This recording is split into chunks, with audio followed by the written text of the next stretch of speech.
Hello, hello, hello. Welcome to the stream. I really wanted to just start streaming the third Ace Attorney game today, but I did not realize that I straight up did not have progress in that one. I assume I'm not, because my save says that I'm at the end of the second one and not at the third one yet. Law. Yes. It is law stream. It is legality's stream. Also, I washed out my water bottle because it tasted kind of weird last time I had some water. So hopefully I wasn't getting some kind of black mold infestation. Sorry, I used reactions to tell you to die and then explosion punched you. What the fuck? I thought that was Teeps. Betrayed by my closest ally. I thought for sure it was Teeps exploding, punching me from like long range. But no, in fact, it was Holiday Toxicity Arc.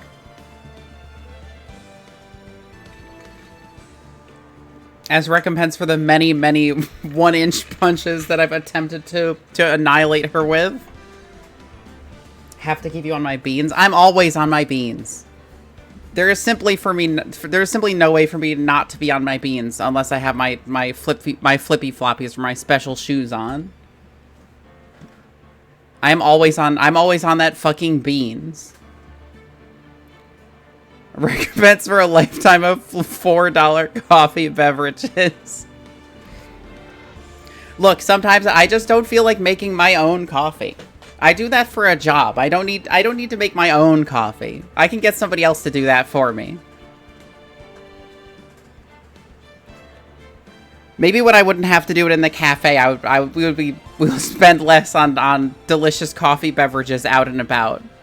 Because I will have like a homey little place to make my own coffee. But for now, I will continue to be a strain upon thine wallet. Especially with my newly acquired little guys. Which I need to get like paints and stuff for. Every guide I looked up on how to paint little minis is just like, hey, do you have an airbrush? And I'm like, very technically I do.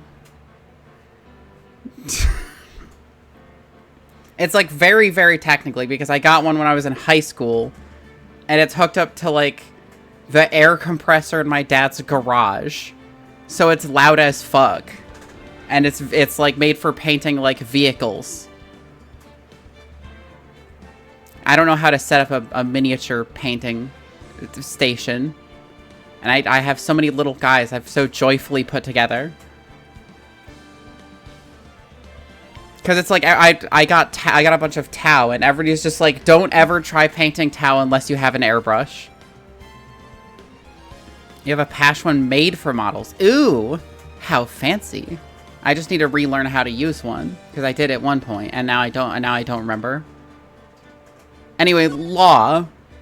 See, I opened this up, and I was like, surely I'll be on the... I better check just to be sure, but surely I am done with the second game. No, we're on Rise from the Ashes, which I think is the last one. What?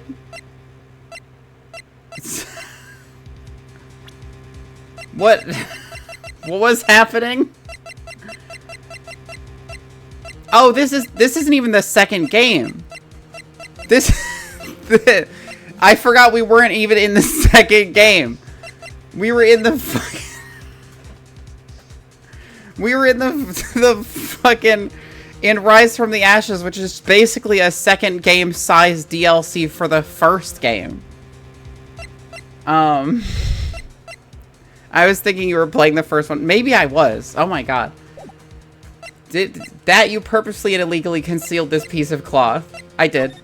I did do that. No, if I admit to that, all my planning will have been for nothing. It seems Mr. Wright didn't understand the implication of his conduct. Ow! If you're going to change your position, this is your only chance, right? Make sure to change that. It's just the trilogy? Yeah. He's right. I admit, I refused to present it at one point. Ha ha! So the evidence is illegal! No, it isn't, Mr. Gant.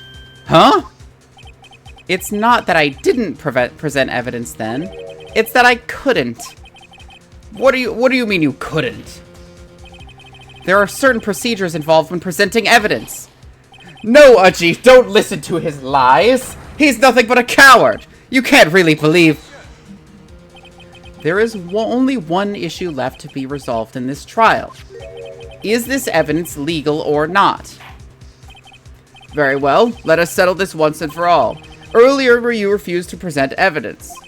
If you can prove your conduct was not in violation of the law, then do so now. I don't remember what the fuck happened. ID of all who entered evidence room. Data can only be submitted to Chief of Police. Stabbing a detective. Badges bagel. My lawyer bagel. Joe Dark killings. Perpetrator. Prosecutor. Head investigator. Half of this list was found in Gant's desk. Is it because I didn't know this was evidence of the SL9 incident before I had the list? Maybe? Maybe? This is just a picture flipped over, though.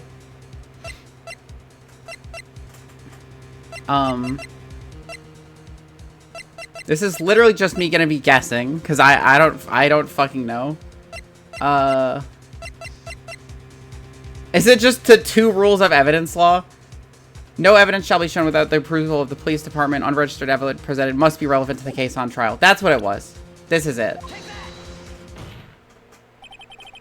This is my proof, Your Honor. Evidence law. What's this? I've done my homework too, Chief. Indeed, Emma Sky's fingerprints were on this piece of cloth. However, at that point in time, this was merely a piece of cloth, nothing more. What? You see, it's written right here in this book. The second rule of evidence law. Rule number 1, no evidence shall be shown without the approval of the police department. I found this piece of evidence myself, inside your safe. It goes without saying, I did not have approval from the police department. Rule number 2, unregistered evidence presented must be relevant to the case on trial. And here is the crux of the matter. You see, at the time, it was impossible for me to prove the relevance between the cloth and the SL9 incident. What? What kind of nonsense is this? You want relevancy? Just take one look at this picture and... Sorry, but can you recall, when was that picture presented? That was shown only a few moments ago. No. He's right. At the beginning of today's trial, that piece of cloth was still meaningless. The person who gave it value as evidence was you, Damon Gant. You yourself confessed to a certain truth. Let me verify this once more. On the day of the crime, you personally cut this out of the piece of the victim's vest. Oh, yes! No! It was then that you approved this cloth as conclusive evidence.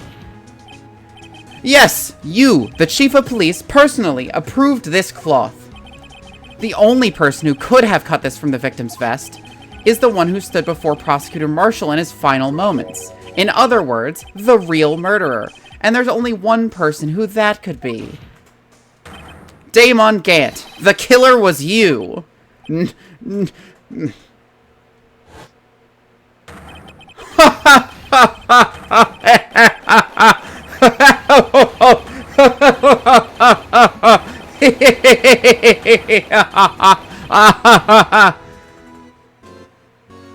Normal reaction to being accused of murder.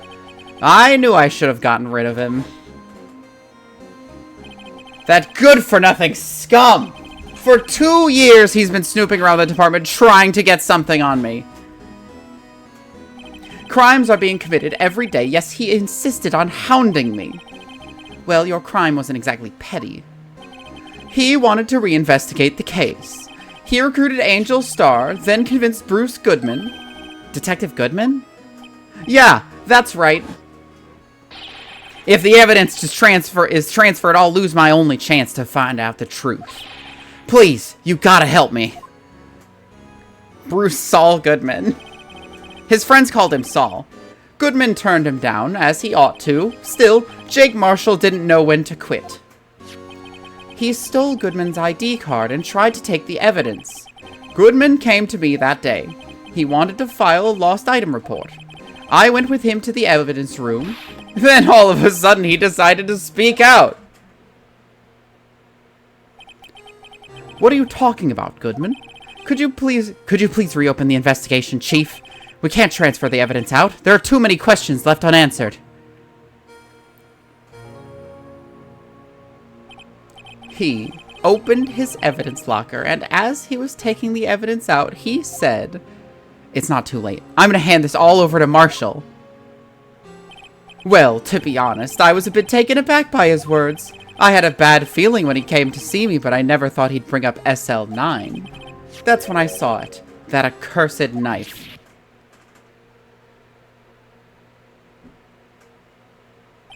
I couldn't just pull it out. Doing so would have only led to more blood, making it near impossible for you to hide your crime. Even so, the blood was just pouring out. I didn't know who might stumble in, so I hurried to wipe it up. I was worrying so much about the floor, I didn't realize my fatal mistake. The bloody handprint on the Detective Gumshoe's locker. I used to be known as the crime computer, but everyone has to start somewhere, I guess. I was too nervous. I had no business doing any of it. Then you put the body in my car? I'm sorry, I couldn't think of any other way to move the body. I broke your trunk, but what's the big deal? You make a lot more than us detectives ever will. Ugh. Leaving the prosecution's car aside, how? How could you get Miss Skye involved in all this? Well, she had as much to lose as I did if the truth came out. So you took the evidence from Detective Goodman's locker. I felt bad for having to do it. I also didn't have time to pick and choose what to take. So, you left the jar fragments in the glove. Yeah, it looks like I was better off being an investigator of crimes than a committer. They all did their best to get in my way, I've got to hand it to them. They do their jobs well, much to my dismay. Fake evidence doesn't hold up very well upon close examination. You must have known that. Tell me, Worthy, why do you stand in court? Me? You despise criminals. I can feel it. You and me, we're the same. One day you'll understand. Oh, believe me, you will. You're just one man. You'll see what it really takes to bring them down once you try to go it alone.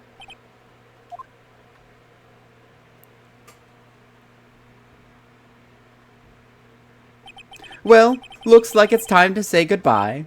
Oh, Udgy? What? Looks like we'll have to cancel that lunch date. Sorry, old friend. I'm sorry too, Damon Gant. I knew you as you used to be long ago. You were once a fine investigator and an example for others on the force. I'm sorry to learn that you are no longer that person. Those days are gone now, Udgy. Thanks for all the memories, though. Don't worry, you'll be fine. Now you have Righto here, and Worthy. With these two around, you can't go wrong. In fact, I can hear them already. The melodious sounds of a new beginning. Go to jail. There are two things I want you to understand. Yes. First, your sister never hurt anyone. Second, Damon Gant betrayed you from the beginning. You see, Miss Skye, you no longer have any reason to keep silent. You're right. When this trial is over, I'll tell everything. All that I've done these past 2 years, from the time I had Gant help me forge evidence up until today. So, it seems all the questions raised in this trial have been answered. You lied to me? Did I lie? Yeah, no, I didn't get to the second game. I found that out as I started this. I read the save, and I was like, oh, this must be the second game. Wrong. Incorrect. I'm sorry, Miss Sky. I couldn't get you out of all your trouble.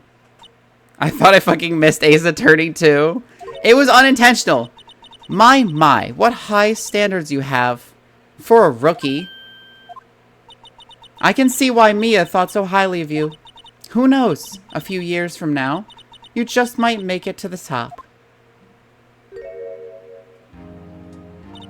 I owe you my thanks, Mr. Wright. Miss Sky. And to you too, Mr. Edgeworth. You've suffered every bit as much as I have over these past few days. Believe me, I know how much of an ordeal it's been for you. It was nothing. Liar. I was worried the pressure might break you. And yet, you rose above it all and guided Mr. Wright to victory. You've done well, Mr. Edgeworth. Stop it. I only did my job. In light of this case, it seems a good self-examining is in order for all of us. Miss Sky? Yes, Your Honor. You are innocent of murder. However, although the chief blackmailed you, the fact is you still acted as his accomplice. A trial will be scheduled for these crimes at a later date. Yes, I understand, Your Honor. Ah, bonking me. Is there something amusing about all this? Why are you smiling? It's been a long time, Your Honor. So much sweat got in my eyes. Oh no! Also, no bonk sound? I heard a bonk sound. A long time since I felt free of these heavy chains.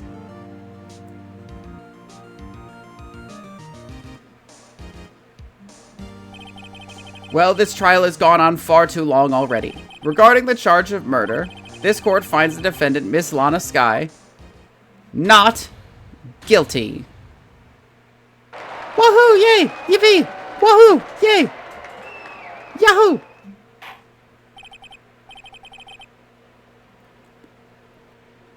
It feels like 110 or something.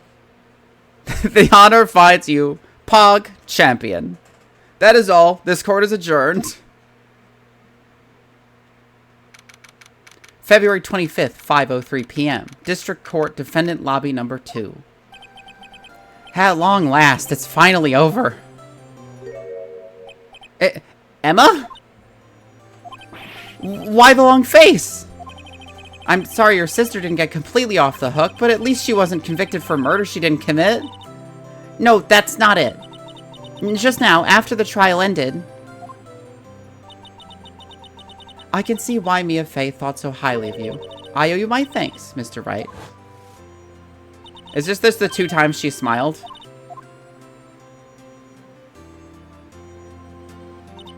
You know, I did my best too, but Lana didn't say a single word to me. Hope I'm not interrupting anything, pals. Oh, I guess I am. I'll come back later. Wait, Detective Gumshoe, what is it? You're doing this on purpose, aren't you? Making a detective run around, all around while on duty? And top it off, you call me here. I've seen happier people at funerals. Hey, lighten up, pals. I'm only kidding. Oh, are you here because of my sister again? Nope, not this time. I came today because of you, pal. Me? That's right. I thought you'd like to see someone. Lana! Should you be doing this? She's still under arrest, you know.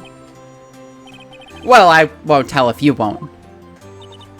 Emma, I owe you an apology. It's okay, sis. Don't worry about it. That day, 2 years ago, was the first time in my life I ever panicked. It was all I could do to keep myself from screaming. All I could think about was keeping you from getting wrapped up in that mess. Sis, I asked Gant to help me cover up the truth. Big ups to Gumshoe for just being wiped from creation after Ace Attorney 3. What is your problem?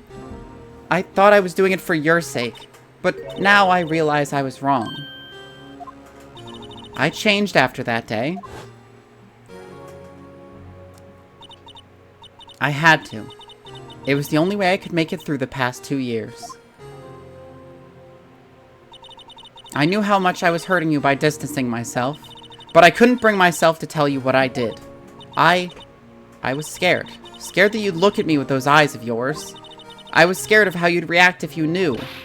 But sis, you were only doing it for me. No. Huh? I turned my back on you that day. In hiding what I believed to be the truth, I was deceiving you. Sis. I'm such a fool. It took me all this time to realize it. Emma, I'm so sorry. But sis, you don't have to apologize. I'm happy now. You're happy? Of course. You know, sis, I always knew that one day you'd come back. And now you have. Oh, Emma. Emma. Yay! No one can change the past. The only thing we can do is strive to make up for our mistakes. Why must we make up for our mistakes, you ask? Because in so doing, we can find the way back to our rightful path. And it's from there that we can move on towards a brighter future. At least that's what I felt watching the two sisters make up. Mr. Wright, Mr. Gumshoe, me? Thank you both for all that you've done. I'm sure we'll meet again someday. Isn't that right, Edgeworth? Edgeworth? Stop hiding and come over here. Where was he hiding? I just came to say congratulations. Thank you. Thank you, Mr. Edgeworth. Right. Well, I'll be going now. Well, he was pretending to be the couch with those broad-ass shoulders of his. Mr. Edgeworth, I hope you don't blame yourself for what happened. We were the ones who acted corruptly, not you. Hey, question, what's up? How do you feel about the art on the wall? I like it. It looks pretty good. I like the little steps, I think, or maybe it's a bridge. It's too late for me. No matter what anyone may say, I realize today that I can't correct my mistakes. Mr. Edgeworth, not only that, but I don't even trust myself anymore. Chief Gant was right. You despise criminals. I can feel it. You and me, we're the same. One day you'll understand. Oh, believe me, you will. You're just one man. You'll see what it really takes to bring them down once you try to go it alone. Hi, Teeps. I hope you're feeling okay. I hope you're having a good day. I do despise criminals. I plan to dedicate my entire life to fighting them. But in order to fight crime on my own, I'd need a weapon. It's scary, but I've known for that to be true for quite some time now. I'm still at the hospital. Well, I hope you're feeling good at the hospital. But Edgeworth, who knows? Given enough time, I might have tried to pull something like Chief Gant did. Keeping you overnight? Oh no! That thought terrifies me. That's why I can't continue on as a prosecutor. Edgeworth, don't you understand? Damon Gant and your mentor, Manfred von Karma. Terminal case of cringe-ass nay-nay, baby. Well, anyone could have told you that, Teeps. We're both of the best when it came to fighting crime. But they both made the same mistake. You said in order to fight crime on my own, I'd need a weapon. That may be true, but think back to today's trial. You weren't alone. You were working together with Mr. Wright. Bucket of a Diet Dr. Pepper for Teeps. They gave Teeps the teeniest soda I've ever seen in my life. And because of that partnership, you were able to present evidence that would otherwise have gone undiscovered. You and your gay, like, fucking beams going between you and the defense table? unmatched in the ability to send people to jail. It's really crazy. Isn't that right, Mr. Wright? Huh? What? Oh, yeah, yeah. What is this, a pop quiz? Come on, Mr. Wright, show him what Lana's talking about. Evidence, huh? Something that neither Edgeworth nor I would have been able to find on our own. I forget what this is.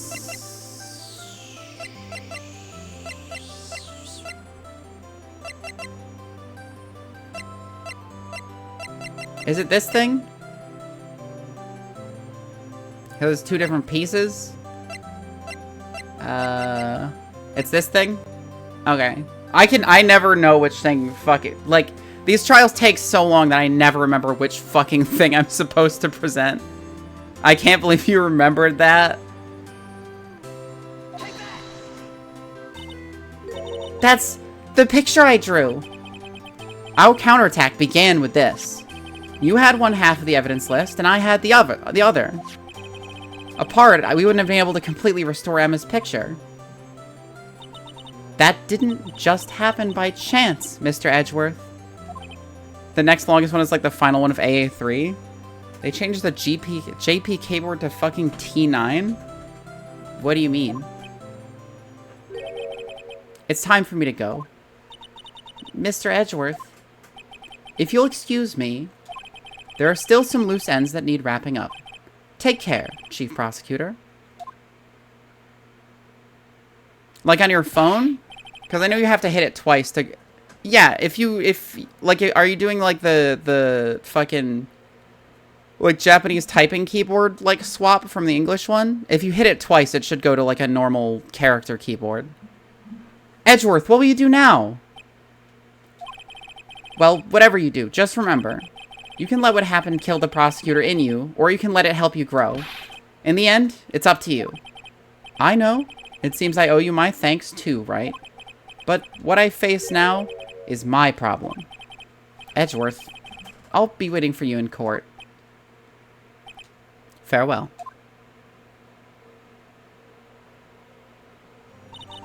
I better be going too. Okay, but I'll be by to visit soon. It seems we both have a lot to learn, and catching up to do.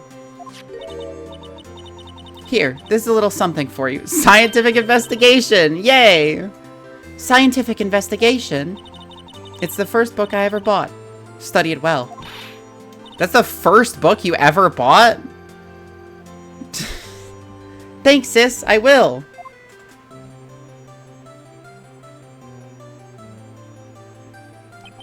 And so, another case came to a close. As for the sisters, I have faith. They hugged that one time. Faith that their lives have only just begun. Even though Lana's girlfriend is dead. And as for me, I think it's time I started on a new journey of my own. A journey to rediscover myself.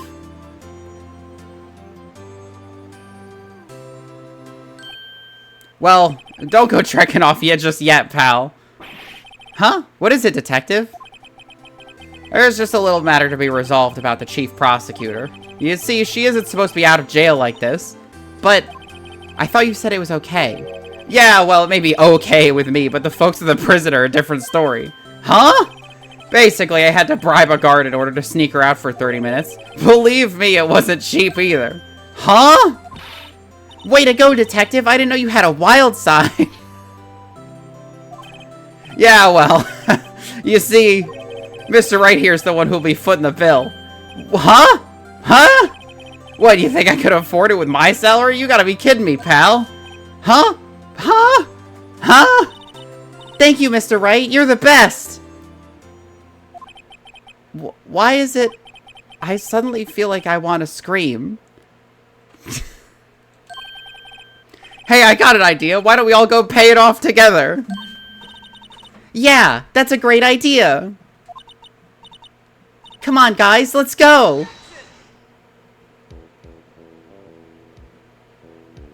Objection. I don't want to pay a fuckload of money at the jail. Pay off your own bills, Gumshoe. I truly beg of you. I arranged for a friend of mine in Europe to take care of Emma. I hope she'll be pleased to study under our top coroner. As for me, this affair has pretty much ended my days at the prosecutor's office. Still, I'll manage to find my way back to the field somehow.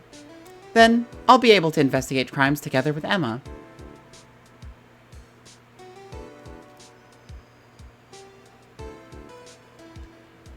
I would skip this, but they add a bunch of little, like, post-story stuff in these.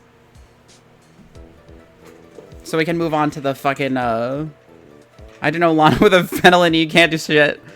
Yikes, I thought I was a goner for a moment there. In the end, though, they overlooked my unauthorized investigation of the chief's office. If we penalized you anymore, it'd be worse than firing you. Yep, that's what they said. Just goes to show you can't shake me off that easily.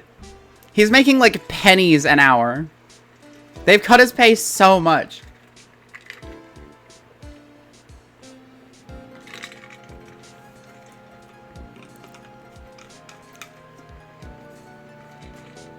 Maybe she'll become a private investigator. That'd be kind of epic. She wouldn't be able to work with Lana if Lana was working, you know, with the police, but... My new mission is to guard the main entrance and take care of Billy! Can you believe it? I've been demoted to a security guard! My partner's keeping an eye on the entrance for me today. I'll show them, though! Someday I'm gonna make detective! Yes, sir! Then I can be just like that Dick Jumpshoe!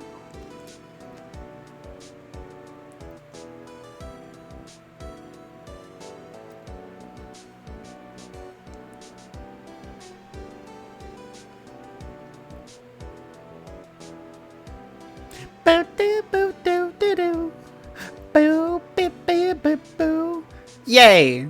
The Blue Badger! Wahoo! The Blue Badger! Yippee! The Blue Badger! He's kind of fucking it up. Oh no! Oh fuck, he died! Well, now we have to solve another murder, I guess. Or maybe that was natural causes. The Blue Bastard. He put in too much effort. He was dancing for too long.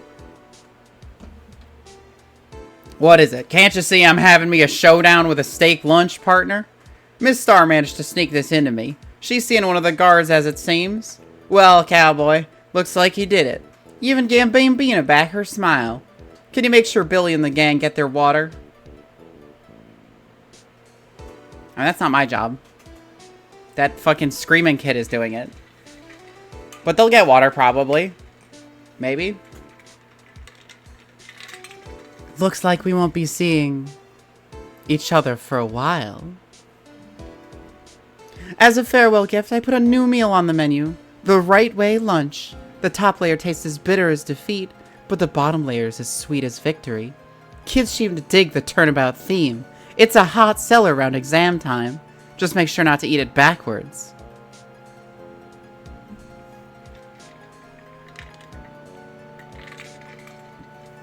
That sounds really bad. Like, that doesn't sound good at all.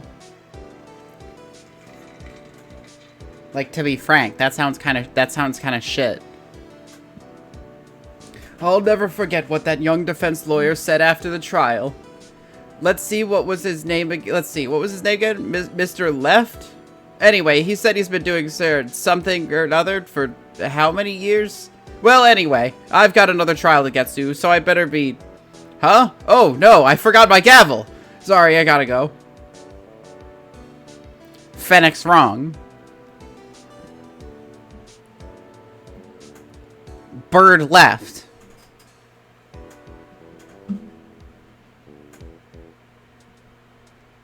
Don't boom boom.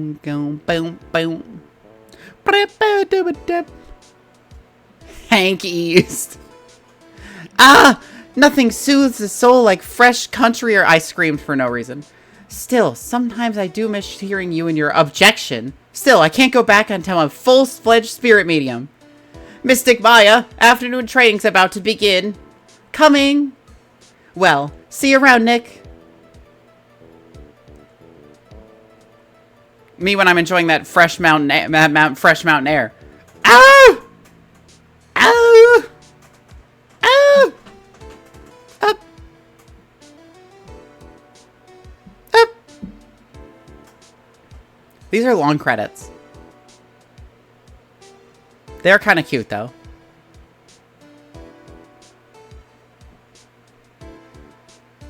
-1 HP. Mr. Edgeworth? Mr. Edgeworth? I brought you your tea. What's going on?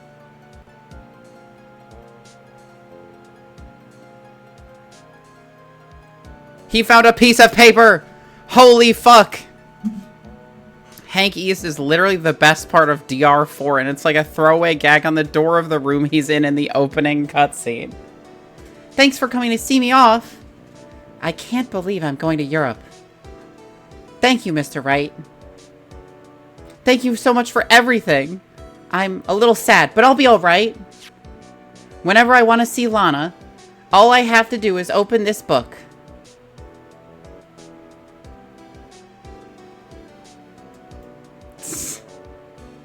Oh, Pio.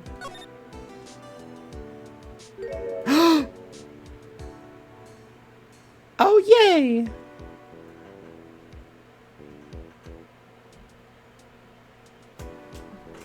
I really appreciate... I really think it's funny that Emma was just like, I'll come visit you a whole lot, Lana.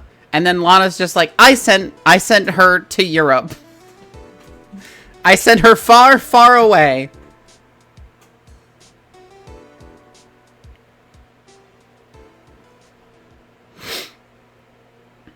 I got her the fuck out of there. I don't want her to visit, actually.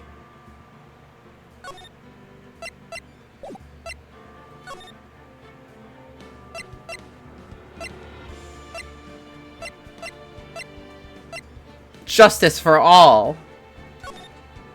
Everyone gets justice. All of them.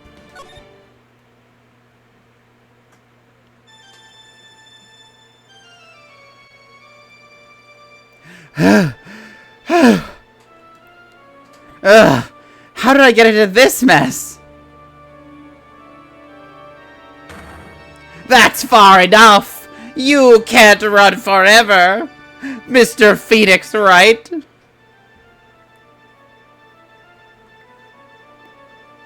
What have I done wrong?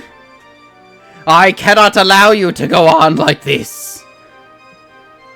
But I'm just a civil defense attorney. Silence! You are no longer worthy of your title. The big gavel. Oh, fuck. Cutest little lighter is a green dragon mahjong tile. When you flick, there must be a little copper. Oh, cool. I have seen a couple of those. But yeah, Lana's definitely going to become a prison lesbian. She was a lesbian before, but you know. It's Phoenix's level 2 super from MVC. September 8th, 9:08 a.m. District Court, Defendant Lobby number 1.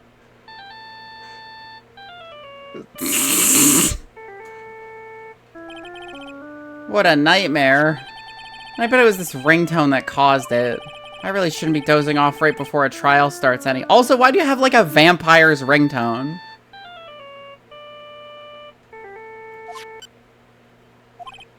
Huh. Looks like they hung up. Yeah, because you didn't answer it. Ah, good. I finally found it. Talk about a close call. I hate to do this to you, but... It's nothing personal, Mr. Attorney.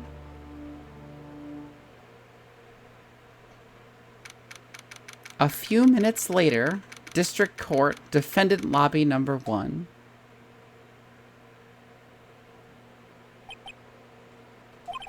Ow, my head. It's throbbing. And why does it feel so foggy in there? Good morning. Ah! Good morning. What's wrong? You don't look well. People at their best the first thing in the morning. Where's that fighting spirit? Sorry, but can you please turn the cheeriness down? My head sort of hurts. Roger that! Am I in trouble or something? Huh? Trouble? Wait, never mind. You're a policewoman, right? You hate her? What's your problem? She's just so happy and cheery. She's from the Bird Brigade, I assume. Ah, Bone King me. I hate her feathers. Why do you hate her fancy feathers? I thought maybe I'd done something wrong? Well, what are you talking about? I'm the one in trouble. What? I'm placing my life in your hands today, Mr. Phoenix, right? Life in my hands? You promised me. You said you would prove that I was not guilty. Not guilty? Just when I thought all hope was lost, when all other lawyers had laughed me off. Leave it to me, you said. You, the one and only Phoenix Wright, come to save the day. And just like that, I was moved to tears, sir. I'll never forget what you're doing for me. Ever. What is this girl babbling about? Actually, I really love to watch court proceedings, and I always root for you to win. When I'm off duty, I like to come here and... What's wrong? You've been acting really strange, and you keep staring at me. You're making me kind of nervous, sir. Oh, sorry. I'm afraid to ask, but here goes. So, this might sound bad, but, who are you? What? Mr. Wright, how can you say that? How can you do this to the fragile heart of a girl about to go on trial? You're absolutely horrible. No, I mean, I didn't mean it like that. Is this how a defense attorney treats his client, sir? I can't believe this. No, it's just, well, I think you have the wrong person. Yes?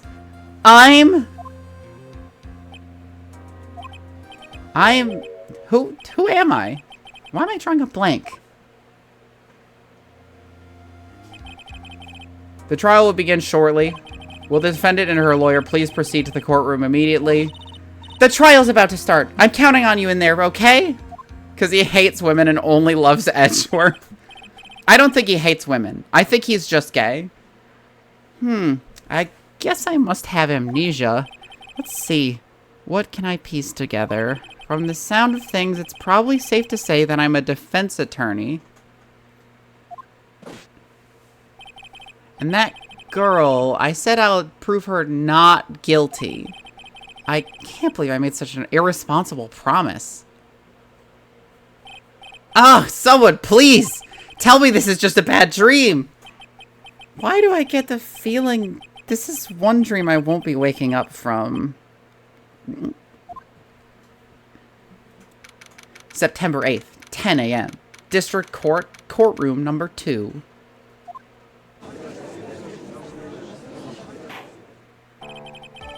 Court is now in session for the trial of Maggie Bird. The prosecution is ready, Your Honor. What is it, Mr. Wright? Her ass can't read. What can't I read? Huh? Are you talking to me? Do you see any other defense attorneys here? I guess not. Now then, are you ready? Yup. I guess I should say yes for now. Are you ready, Mr. Wright? Yes, Your Honor. Wait a sec. If her life is in my hands, I should really do the responsible thing. Actually, you see, Your Honor, my memory is kinda... The court will not hear the defense's excuses. Because the defendant is a member of the police, this case is under great scrutiny. Therefore, we must make this trial fair but swift. I believe I have told you this before. I hope you're not telling me you've forgotten. Actually, I have. Mr. Payne, your opening statement, please. Yes, Your Honor. As I'm sure you're well aware, the defendant is accused of killing her lover. What's worse, her lover was a fellow police officer. A policeman? You did what to a policeman? It wasn't me! And besides, Dustin and I, we weren't lovers like that. In any case, the prosecution will prove that the guilty party is none other than the defendant. Very well. Mr. Payne, please call your first witness. It's been a while, Mr. Wright. Let's see what you've learned since last time. I won't show you any mercy this time, rookie. Okay. And who are you again? The prosecution calls Detective Dick Gumshoe to the stand. Here we go. Don't let me down, Mr. Wright. Nowhere to hide? I'm so dead. I'm fucked. I got bonked on the head right in my hippocampus. Witness, please state your name and occupation. My name is Dick Gumshoe, sir. I'm the detective in charge of homicides down at the precinct, sir. Oh, did he get a promotion? You don't look very well, detective. Well, sir, the defendant, she works under me, so, you know. You work under that detective? Yes, sir. And while I was a trainee, he was always watching out for me, sir. He's such a wonderful guy, sir. I'll never forget what he's done for me. Okay, calm down. I believe you. Detective Gumshoe, please describe for us the details of this murder. Yes, sir. It happened at the park near headquarters. Expose Park. The victim was one of the local cops, Dustin Prince. He was pushed down from the benches on the upper path, sir. The landing beat his body up bad and snapped his neck. The details are listed in the report that was distributed yesterday. Ah, yes, the autopsy report, correct? Why do I not remember getting a copy? I see everything is in order here. Even the estimated time of death is unusually well documented. The victim's wash stopped from the impact of the landing, sir. The results of the autopsy confirm the time of death. If I may, Your Honor, the prosecution would like to submit this photograph. Very well, the court accepts it into evidence. Now then, I recall at yesterday's preliminary hearing, a very important piece of evidence was brought to our attention. Yes, Your Honor. Yes, sir. Yes, I guess? Mr. Wright, is your head not on right today? There was a very crucial piece of evidence found under the victim's body. Was there? Have you lost your mind? Well, actually, it's just nerves. Give me a second. What? How can you talk like such an amateur? I thought you were a pro, sir. Alright, sir, I'll help you through this. At a time like this, maybe you ought to take a glance at the court record. Court record? Yup, info about evidence and people involved with this case are all listed there, sir. You can look at the court record by pressing tab. What? Tab, huh? You really know what you're talking about, don't you? It's too bad I'm a cop, right? Just think, I could totally be a legal aid instead. Mr. Wright? Yes, Your Honor? Court is in session. Save your chit-chat for later. Sorry, Your Honor. Well, I guess I'd better check the court record and see what I can find. What was it again? Tab? Alright, Mr. Wright, let's see if your notes are in order. What was the piece of evidence found underneath the victim's body? Glasses. That's simple, Your Honor. A broken pair of glasses. That's right. The victim grabbed his killer's glasses as he was being shoved, sir, and he held onto them as he fell. Hey! What are you giving me the evil eye? Those glasses you're wearing. Yes, this is my spare pair. But these glasses they found at the scene of the crime are not mine. I swear, sir. You sure about that? Look, it was coincidence that on the same day I accidentally stepped on mine. A coincidence, she says. Ugh. Hee. Your Honor, I have further evidence to present. Oh, you have more? And this evidence is very decisive. Very well. Let's hear from our witness about this evidence. Oh, fuck, he still has hair. There's something even more incriminating than the glasses under the victim's body, sir. During his date, the victim was pushed from the bench area, but he managed to write the culprit's name on the ground where he landed. People are always doing this shit. I don't like saying it, but it was clearly the defendant's name, Maggie, sir. With this piece of evidence and the glasses, it's hard not to say she's the culprit. This is a picture of the writing, Your Honor. Why, this is... Yes, I can see her name is clearly written here. The prosecution would like to submit this picture. Understood. The court accepts it into evidence. As if the glasses alone didn't make you look suspicious. The victim even wrote your name clear as day on the ground. But I already told you, those glasses aren't mine. And how do you explain this dying message?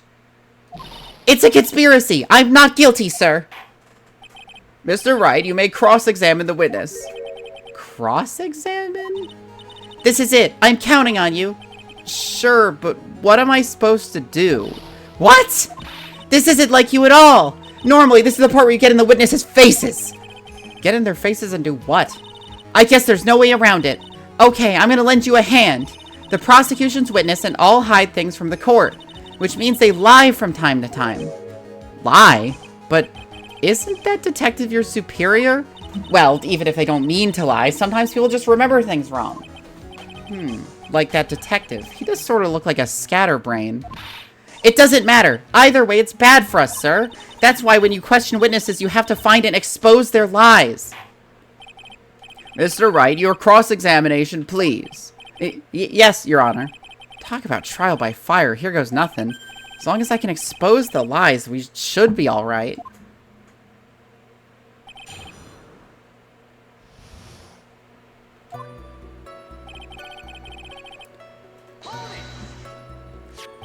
About those glasses. Do you have any proof that those belong to my client? The lenses are for nearsightedness and are almost the same strength as hers. Even the frames look kind of like the one she's wearing in her ID, pal. What should I do now? Let me look at her ID. They don't look like that, unless her ID is different than this. Piece of nearsighted lenses were found nearby. Body covered in bruises.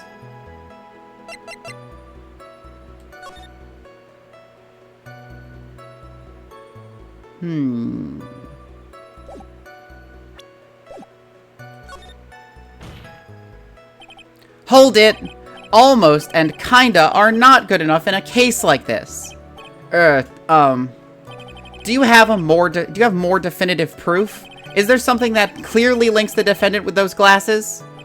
The dirt and sand rubbed out any traces of fingerprints or anything else. So what are you saying, detective?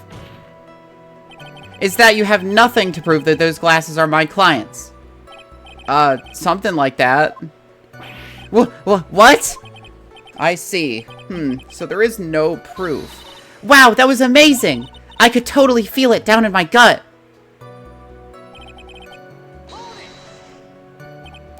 Now, you sure he was pushed and that's how he fell? Yeah, pal, if you look at the wounds on the victim's body, there's no way it was anything else. Please continue with your testimony, detective. Anyway, the victim fell pretty far. The culprit's name? Yeah, I was surprised too. I didn't want to believe it, but... What was the name? Was the name that of my client?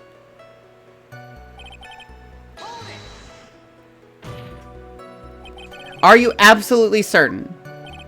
Sorry, pal, but that's what it said.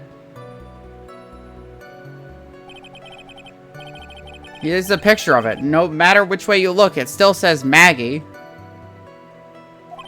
He's got a point. Hey, hold on! Huh? Don't huh me. I know the picture says Maggie, but... Now that she mentions it, something does feel kind of off about this picture. That's how you know you found a contradiction. Now hurry up and present some evidence. So that's what spotting a contradiction feels like. I'd better check the court record again.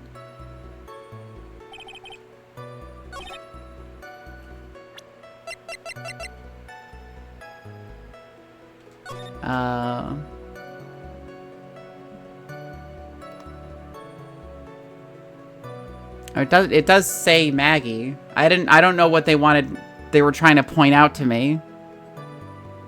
It looks like he was writing more things, I guess.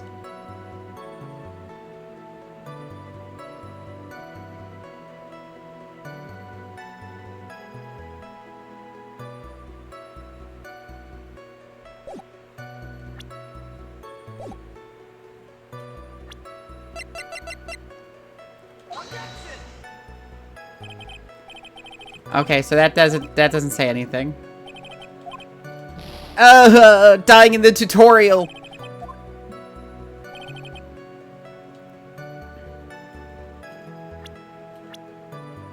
Oh, it's spelled different. That's why. Yeah. It's spelled different. Well, what is it? What's come over me? Without thinking, I just blurted out, objection. And I yelled it at the top of my lungs, finger outstretched, ready to take on my opponent. What a rush! Detective Gumshoe! You talking to me, pal? Please state the defendant's name for me. What are you trying to prove with this futile exercise, Mr. Wright? You'll see. This is a very crucial line of questioning. Actually, Mr. Payne, you can answer. The defendant's name, if you please. Where is this ridiculous question coming from? The defendant's name is Maggie Bird. I think someone needs to check the court record. What? It says right here that it's Maggie Bird. Oh! It looks like the bird caught the cat napping. What's going on here? I have no idea either, sir. As you can see, the victim did indeed leave a name, Maggie. However, the defendant's name is actually spelled Maggie. This is a blatant contradiction of facts. Oh, how about that? I hadn't even noticed. But maybe the victim didn't know how to spell her name correctly. May I remind you that it was you who said the defendant is accused of killing her lover? If they were truly lovers, it wouldn't be impossible for him to have not known her name. No! This is very true. Mr. Payne. Yes, Your Honor? Are you absolutely certain that the defendant and the victim, Dustin Prince, were in fact lovers? Yes, I'm quite certain, Your Honor. They were a well-known couple in the police force. Detective Gumshoe, please testify for the court that the relationship between the victim and the defendant. Yes, sir.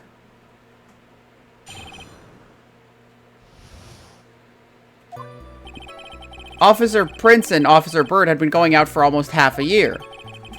It sounded like they were even talking about marriage. The day of the incident just happened to be the victim's birthday, sir. Officer Bird had gotten Officer Prince a present. It was something she had bought over 2 months ago. I should know, because she came to me to ask what she should get for it. Oh, those two sound like they were close. Nevertheless, tragedy struck. Oh my god, Teeps has gotten shorter than me. Holy fuck, I'm taller than Teeps. That's crazy. Yes, I see. You may cross-examine the witness, Mr. Wright.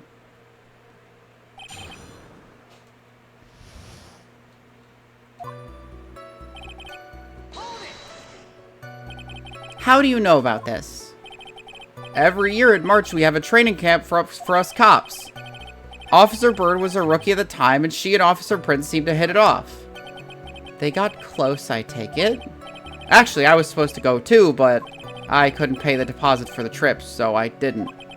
If only I'd gone on that trip. What is it? Oh, nothing, sir, really. Anyway. It sounded like they were even talking about marriage. Marriage? But wasn't the victim 8 years older than her? What? You saying a guy's gotta marry someone the same age as himself, pal?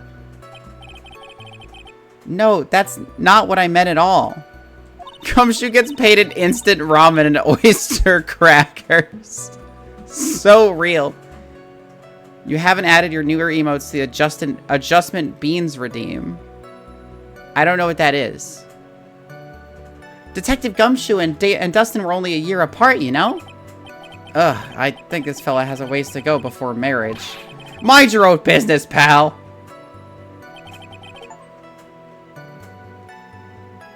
Why did I get a Steam achievement for fucking modify a single emote? Yeah, I've never set those before. Twitch just did that. I don't know how that works. The day of the incident. You mean September 6th? Yeah. The victim, Officer Prince, had just gotten off duty at 5:30 p.m. that day. And since Maggie's night shift hadn't started yet, they went to the park for a bit. Ah, I remember when I was young and in love. Oh, it was a jolly time. Oh, it's squishing me. That's great, Your Honor. Teeps is taller now. Fuck, you're right. I'm gonna be a short stack. I'm glad you're such a cheerful man. Maggie, Officer Bird, had gotten Officer Prince a present. You seem to know a lot about the defendant. You can't be saying that, girl. Why not? Gonna act up. Well, that's because I'm her boss, and you gotta watch out for my subordinates. But even what she was gonna give as a present? Isn't that going a bit too far? Hey, pal, watch what you say. I know everything that happens under me. If someone so much as scratches their... I really don't need to know that much. Mr. Wright, please refrain from badgering the witness. Dick Stalkshoe. I agree. Even if this witness has a crush on the defendant, that should not be the point of discussion at this time. Whoa, wait a second. Why are we talking about this? It's all your fault, pal. You're guilty, guilty, guilty. I should have you arrested. I think the good detective is about done here. Over 2 months ago? Yep, she's a very considerate woman, pal. So, what was this birthday present? She got him a glove. A single glove? Why would she only give him one? Actually, Your Honor, the glove in question is a baseball glove. Oh, I see, a baseball glove. Officer Prince was a huge baseball fan. A baseball glove. Oh, the spinning. Just now, I believe you said the present was something she had bought over 2 months ago. Yeah? Are you saying she bought the glove at a store that far in advance? Nah, nothing like that, pal. Then, what is it like? She ordered it. It was custom made. Custom made? The glove was custom made. Yup, that's what I said. So the glove was custom made. Your Honor, I really don't see how the glove is related to this case. Yes, it would seem that there is little relevance. What do you think, Mr. Wright? Do you think this glove is really relevant to this case? Well, yeah, obviously. I don't know where this will lead me, but... Of course it's relevant. That glove is the key to this whole case. Yes! Bluffing to the max! Now this is the Mr. Wright I know. I'm so happy you're back, sir. I was wondering how long it'd take. This is great! Pressing people. Feels like I've done this before. As if I used to do this to squeeze information from even the most tight-lipped people. Very well. If you're all that convinced, then let's hear some more about the matter. Actually, I brought the glove with me today. And? Why did you say so earlier? Hurry and show the glove to the court. Well, I didn't think it had anything to do with this case. Anyway, this is it, sir. It's, rather yellow, isn't it? Banana. Officer Prince really liked the color yellow. And that's why you had to special order it? Yep, that's right. That and one other reason. I think this court has heard enough. It is clear that the victim and the defendant were involved with each other. Yes, that's correct, Your Honor. Now, if that is true, it brings up an important question. Was the name Maggie really written by the victim? I see your point, Your Honor. Detective Gumshoe, please tell the court a little more about the name on the ground. Yes, sir. Spelled her name wrong, dumbass. We first looked into the handwriting. Unfortunately, we couldn't confirm that it was the victim's handwriting. Next, we checked the victim's pointer finger. We found that there was sand trapped under the victim's fingernail. He fell down into the sand. Of course, there'd be sand under the fingernail, even if he didn't fucking write anything. There were also scratches on his skin that were caused by him writing on the ground. Sand? Scratched his skin up? Apparently, when they were tearing down the portables where you're building a new building, they found a bunch of toys and stuff. Interesting. From this, we could confirm that the victim wrote this name with his right hand. I assume she had to get it custom made because he's a lefty. There's just like a Donkey Kong on a skateboard in my boss's office. Yes, a perfectly logical conclusion. I've written plenty of things in the sand, and I have never fucking scratched myself up.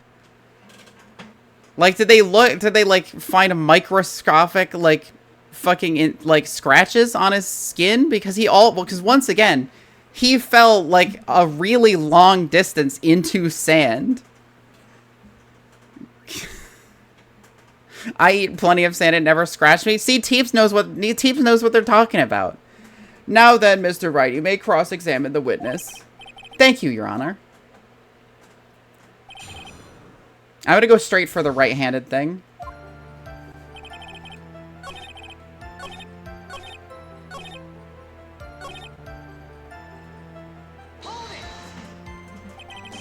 Are you absolutely sure? I believe in the power of science.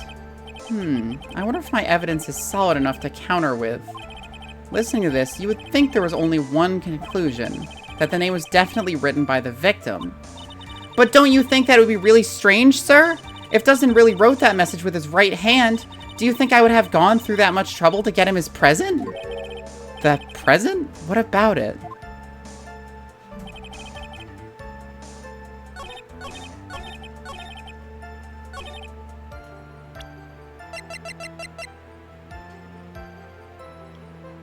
Yeah, because it's a catcher, it's a mitt in the right hand, which is not, you put it on your non-dominant hand.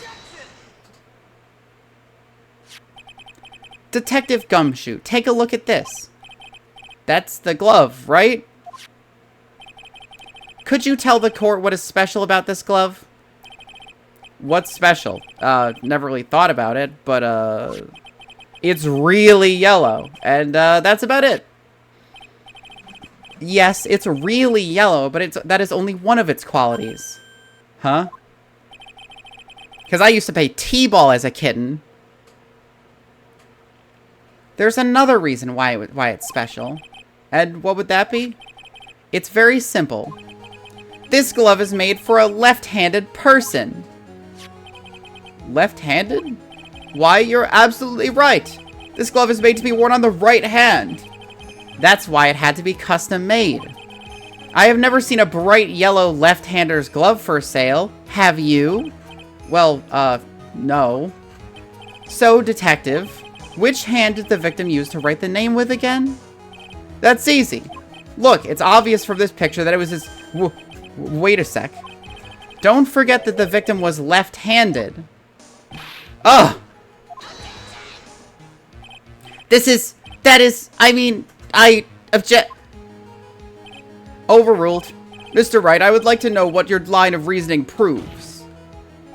There is only one conclusion that can be drawn. A left-handed person could not have written a message with his right hand. At least not that neatly. Therefore, the person who wrote the name Maggie could not have been the victim. Order! Order! Mr. Payne, kill yourself in Minecraft.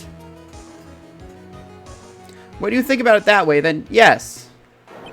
It is not possible that this name was written by the victim himself.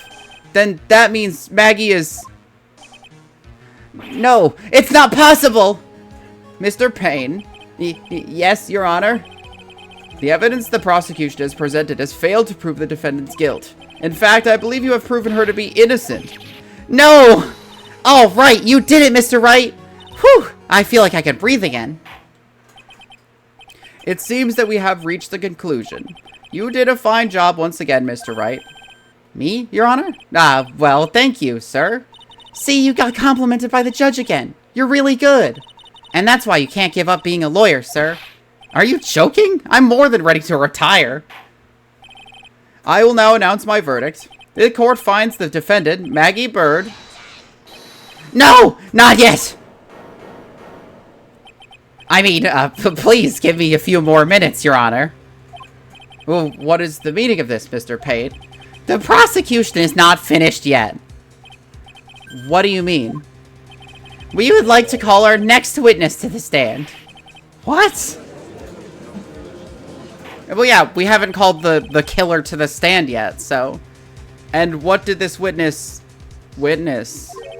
The moment the victim was pushed to his death. What's more, he saw the very face of the culprit. What the heck? Order! Order the court. I believe a recess is in order. Afterward, we will hear from this new witness. I had a feeling that was a bit too easy. Huh, I need more information. I'll have to see what I can find out during this recess. I can't let my guard down. It's only gonna get tougher from here. Court is adjourned for recess. Everyone make sure to share the volleyballs. And no hitting right in the head with kickballs again. I know how much you all love to do that.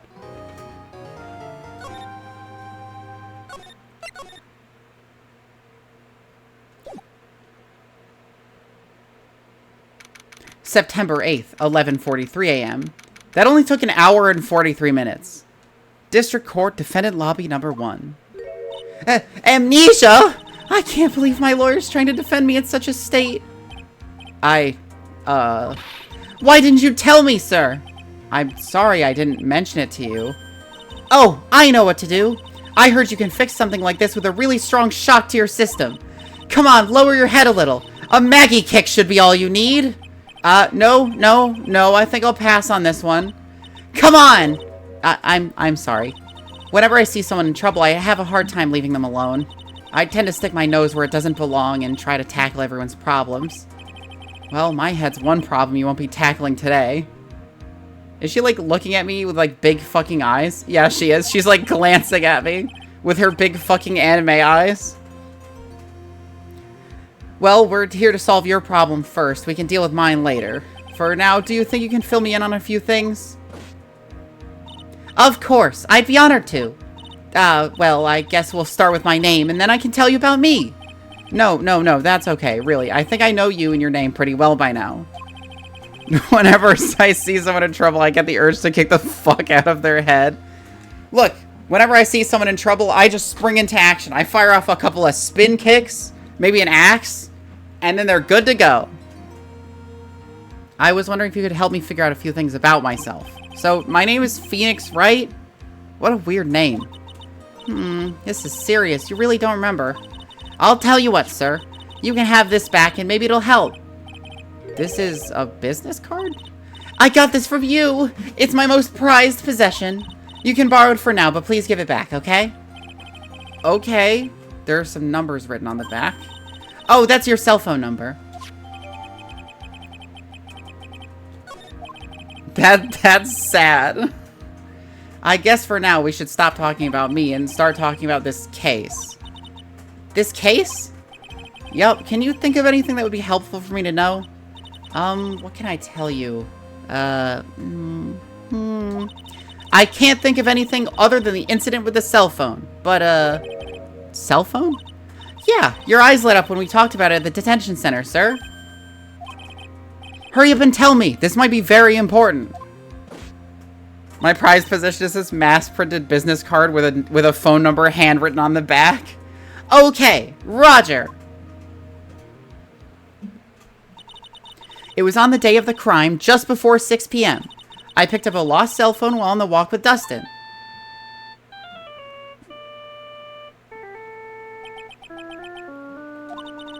All of a sudden, the phone began to ring. Hello? Oh, thank you. I've been searching for my phone. Is this yours? Oh, I'm glad you called. We can meet up and I can give this back. I'll be right there. I'm sorry, I didn't catch your name. You can call me Maggie.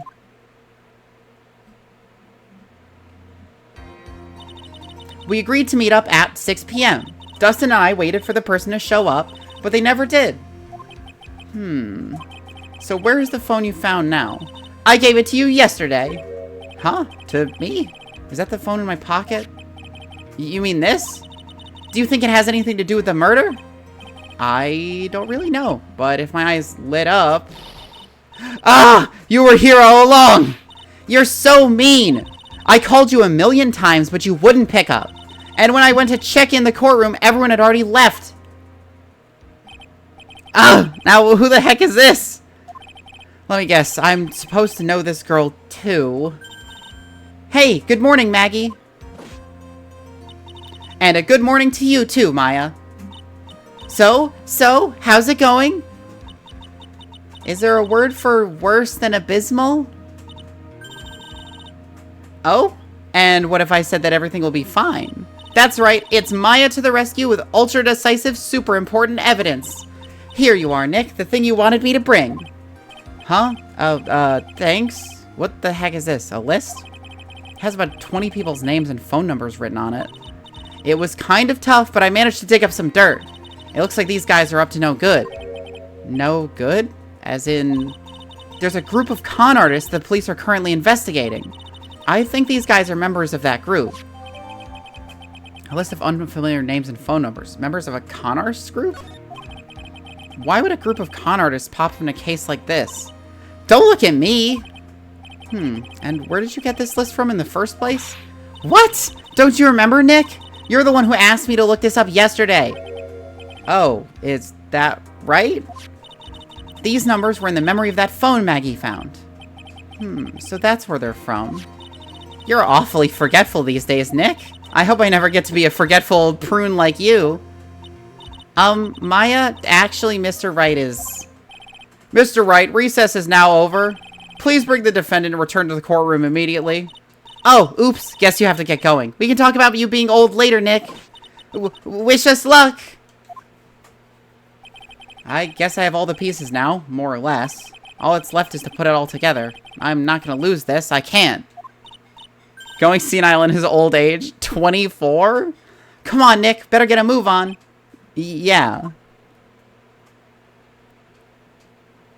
September 8th, 11:54 a.m. They literally spent 9 minutes outside of the courtroom.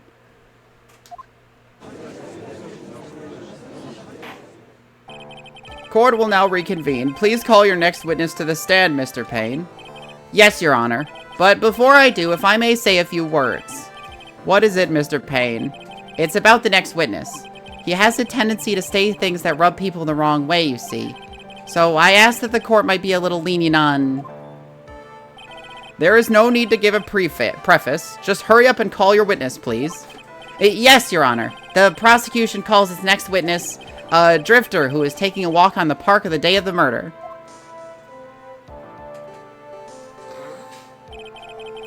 Please say your name for the court, witness. Before I do, I'd like to clarify a little something. Huh? Oh, alright, go ahead. Just now, you introduced my wonderful self to the court, correct? Perhaps as a drifter who is taking a walk? Did I? But I will not stand for that, not now you've tinted the court's eyes and colored me wrongly. Sure, I suppose calling me a university student would just settle the evil with that, just have fucking it with top grade quality. I'm like unbeatable university, don't you see? And I was taking a walk as... Yes, I understand. I'm very sorry. I will be more careful from now on. What is he, a human chatterbox? Ugh, I have to question him? A drifter, the fruitiest fruit to ever be plucked. That's just what drifter means. Fashion, cars, women, glasses, and of course... University. First rates only need apply. Glasses? You aren't wearing glasses. That's enough. Your name, witness. Is this true of Jermaine? Yes, it is. A drifter. Oh, is that how you want to play this? Using your power and influence to keep the young people down. I see how you work now. You old people and your dirty tricks. You thought you had me, but you thought wrong. You know, I see this guy and I'm just like, this is the only person who actually can have the term metrosexual applied to them. I think this is literally the only one. Like, this is him. This is the metrosexual. You old people and your dirty tricks. You thought you had me, but you thought wrong. Metro Man. I'm sorry. It won't happen again. Oh, man. I forgive you. Alright, I suppose I can tell you my name. I am Richard Wellington, the drifting virtuoso, with a PhD in drifting, as it were. You got a PhD in what? If you wanted to, you could call me a university student in transit. Mr. Wellington, on the day of the murder, you were strolling through the park, correct? In cruising. Yeah, exactly. It would appear that you are attached to that word. If you must, then by all means. But I remind you that I am in no way a prepubescent boy out on a walk with mommy. If you must know, Anyway, please testify this court to what you saw during your walk through the park. See, you said it again. Taking a walk. You know, What you witnessed will do, Mr. Wellington. Say virtuoso again, please. I don't know how to pronounce anything. Virtuoso? Is that how it's pronounced? I was at the park all afternoon, deep in thought about my life situation. Virtuoso. Okay. Well, he said it wrong. He said it wrong. That was him. He's just, you know, he doesn't know how to say things. That's his character trait, not mine. I don't remember the time all that well, but I do believe it was past 6 p.m. All of a sudden, a police officer falls from above right in front of my eyes. Without a thought, I looked up, and there I met the eyes of a charming young lady. Of course, I remember her sweet face. It was that of that pretty defendant there. Of course, the only other thing I saw was the banana that fell with the police officer. She's flailing. Kill her. Self-doubt beams. That certainly was a decisive testimony. Decisive? Nick, did you hear what he just said? Yeah. That's all you have to say? How can you be so calm? It's strange. My mind is very calm and clear. Maybe it's because I believe in my client. You mean Maggie? Yes, and if she really is innocent, then that can only mean one thing. This guy is lying. You may now question the witness, Mr. Wright. I'll find out the truth, no matter how well you craft your lies.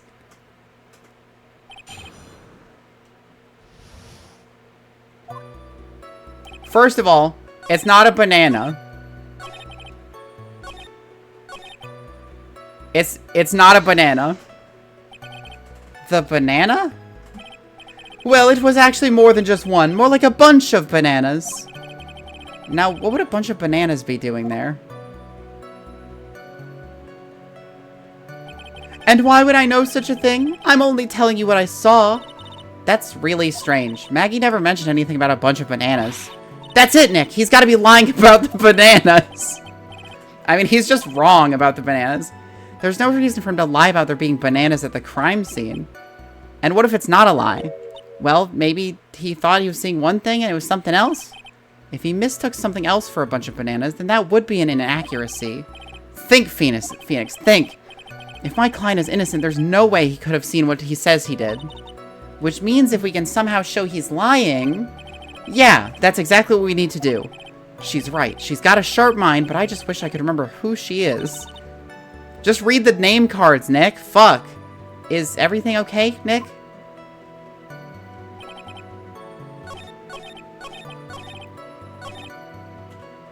It's not a banana. It's a baseball glove. It's different. Mr. Wellington, I believe I have the bananas you saw right here. Ah, so you knew about the bananas too. Why didn't you say so earlier? You know, I have a sharp eye for bananas. But don't think you can use that as a way to pull more information out of me. And that's where you'd be wrong. Mr. Wright, what is the meaning of this? Isn't that the baseball glove? Huh? What? A baseball glove? Doesn't it look delicious? Care for a bite? That's not... It's a... No! I thought it was bananas, but it wasn't bananas! Your Honor, I think this proves one very important fact. This witness has bad eyesight. By the way, just how bad are your eyes? Huh? How? What? Why are you asking me about this all of a sudden? Your Honor, it was very simple to mistake a glove for a bunch of bananas. No, I don't think so. Objection overruled. You're one of those people. Yes, you know what I mean. You're like those people who refuse to accept he talks too much. Viewed from afar, I think there's room enough for doubt, don't you? And that is why I ask you how bad your eyesight is. They're about 2,200. Jesus Christ. 2,200? Also, they can't both be 2,200. One is left and one is right. One of his eyes has fucking cataracts in it. I suppose you're gonna tell me that's terrible, right? Why are you not wearing your glasses today, then? That's because I lost them recently, you see. Of course, I was planning on getting a new pair made right away. But, you know, my glasses are no ordinary glasses, so to replace them. How about when you witnessed the crime? Were you wearing your glasses then? Strangling himself? How about it, witness? You are an unrelenting, evil man. You're like those people who rejected Joan of Arc. She was brave and courageous, only caught by horrible. When she didn't do anything wrong, she was still gruesomely burned at the... Which boils down to you were not wearing your glasses at that time. Therefore, the identity of the woman at the scene of the crime and that of the defendant cannot be proven to be the same by this witness. But the height difference was only 9 feet. It was very possible for him to see the face of the culprit standing on the upper path. Witness, please be more accurate in your testimony. Remember, a person's life is at stake. Yes, Your Honor.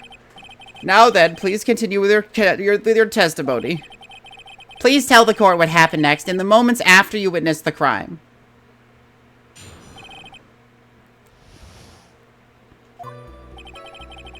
The girl on the upper path ran away as soon as she realized I was there. After that, I immediately called the police station to report the crime. It must have been 6:45 p.m. when I made the call. They must have a lot of free time on their hands since they showed up within 10 minutes. So the person who was on the upper path saw you and then ran away. Yes, that is correct. Which is why even someone without a superior brain like mine can understand that. This girl is the murderer. You may question the witness now, Mr. Wright. I have a feeling that picture with the clock in it is going to be very important. She ran away just like that? Yes, she did. She saw me and flew the nest like the guilty bird she is. How does everyone know her last name? Oh, I'm sorry. Was that pun too hard for someone who only got a third-rate education? Actually, that did take me a few seconds to get. Oh my god. Anyway, if she ran away the instant she saw you, how could you tell it was my client? The witness has already answered that question. He has stated that the defendant is the culprit. This is true, Mr. Wright. I'm striking your question from the record. How can I get more information out of him?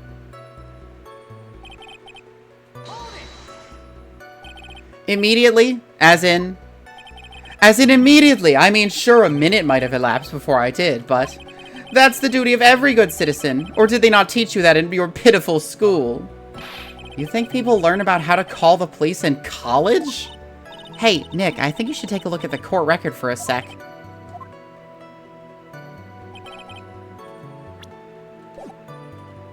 Yeah, because they got the autopsy. He died at 6:28. And then fucking if the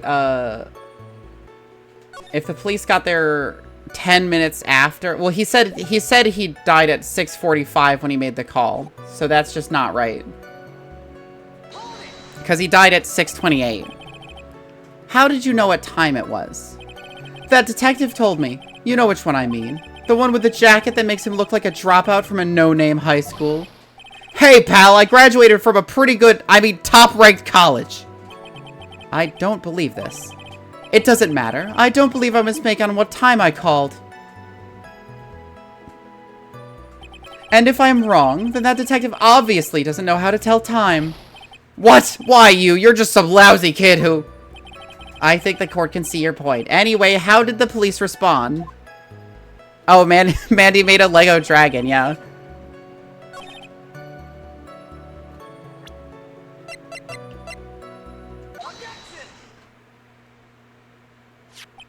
Mr. Wellington, would you please take a look at this?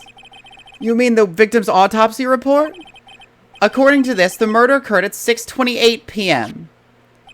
So what of it? You said that you called the police immediately after the murder took place. However, by the time you had called the police, it was already 6:45. There is clearly a 15-minute gap here. Do you deny it? Ugh! I think this court would like to hear what you were doing during this 15-minute gap. The witness was in shock at the time after witnessing a terrible murder. It's only to be expected that he would be a little dazed. 15 minutes is hardly what I would call a little dazed. Mr. Wellington. Yes? Explain yourself. What were you doing during those 15 minutes? Where's Professor Layton? Professor Layton is on Wednesdays. Hi, Fen. Answer the question. Telephone, I mean... Spit it out. I was searching for a phone booth. That's not true. There's a phone booth right fucking there. A phone booth? You mean you don't have a cell phone? You and your questions. As if you're trying to open all the layers like of a Matryoshka doll. You must think you're really something special. Witness? I lost my cell phone. There, are you happy? You lost it. Unbelievable. You lose your glasses and your cell phone? You must be a very scatterbrained when it comes to your belongings. What? Are you saying that first-rate people are never allowed to lose things? Have you ever heard that all geniuses have a straight quirk or two? And by the rationale for the quirk, that there's a people that you can understand. Enough. Oh, man. Oh, man. Wait. Hold on a second. He lost his cell phone? Nick, that cell phone. Could it be... You mean this phone Maggie found? There's no way. Boy, I didn't see this coming. What should I do now? Mr. Wellington, where is your cell phone right now? Huh, what are you getting all excited about? You seem to be a little confused. I found my phone, I'll have you know. See? Here is it. Oh, I see. Looks like he's got his phone. And I thought that just maybe this was his. Well then, I think we've cleared this issue up. At the time of the murder, the witness did not have his cell phone because he had lost it. Therefore, the delay in his call was caused by his search for a phone booth. Well, that's the gist of it. I guess you could put it that way and leave it at that. Do you have any further questions, Mr. Wright? There is something. Your Honor, the witness's testimony does not make any sense. I don't believe that there was ever a need for the witness to search for a phone. How dare you? You can't just make outrageous claims like that. You do have some sort of proof, don't you? Well, yeah, of course. This evidence should be good enough, I think. Alright, let's have this proof then. Please present proof that the witness had no need to search for a public phone booth.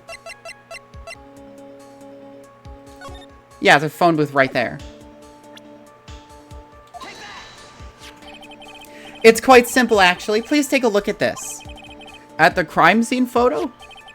Is there a problem with it? Oh, there's nothing wrong with the picture. But you don't understand. But if you don't understand my logic after looking at it, something is wrong with you. No! It's a phone booth. That is correct. All the defendant had to do was walk 3 steps. Mr. Wellington, why did you not use the phone that was right in front of you? Oh! Ooh! Order, order. What does reporting the crime a little late have to prove for the defense? The witness can't explain what he was doing for those 15 minutes. That is reason enough to throw suspicion on his testimony. Yes, this is very true. What do you have to say for yourself, witness? Then I bet this phone really is his, Nick. He must have killed Dustin to get his phone back. But Maggie said that she was going to return it to him. So there was no reason for him to kill for it. And on top of that, we still have the phone she found anyway. But if he wasn't looking for his cell phone, maybe he was looking for something else? Was he? Mr. Wright? Yes, Your Honor? Do you have any thoughts you would like to share with the court? Can you offer an explanation as to what the witness was doing during those 15 minutes? I have an idea. There is one possible explanation. Alright, let's hear your explanation. However, be forewarned that if your explanation is not persuasive, you will be penalized. Think carefully before you present, Mr. Wright. Yes, Your Honor. I probably shouldn't have said there was only one possibility. Please present to the court the one piece of evidence that will answer the following. Why didn't the witness call the police right away? This one. The one where he was writing Maggie's name. No, it's not.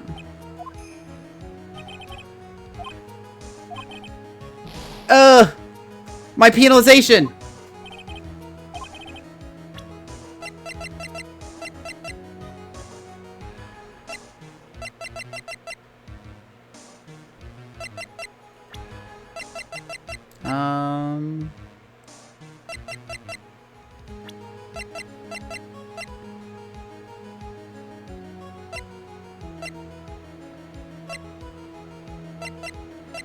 He might have been trying to find his glasses.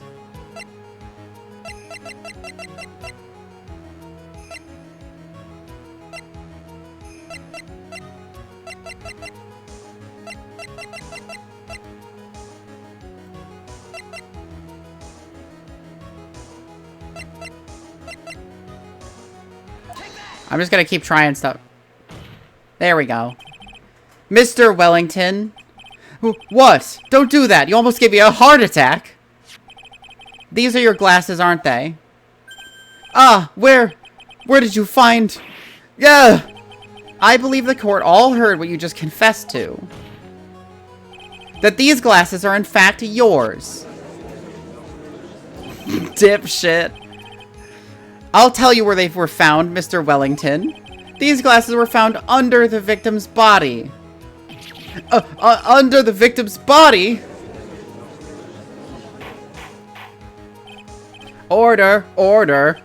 Now, wait a second, hold on. I didn't confess or confirm anything. Your Honor, I think the answer is quite clear here. Your dog is smarter than him. I don't have a dog. Unless you mean Holiday. But she's a special dog. She belongs to everybody. As he fell, Dustin Prince grabbed the culprit's glasses. The culprit knew that he had to find his glasses and searched frantically for them.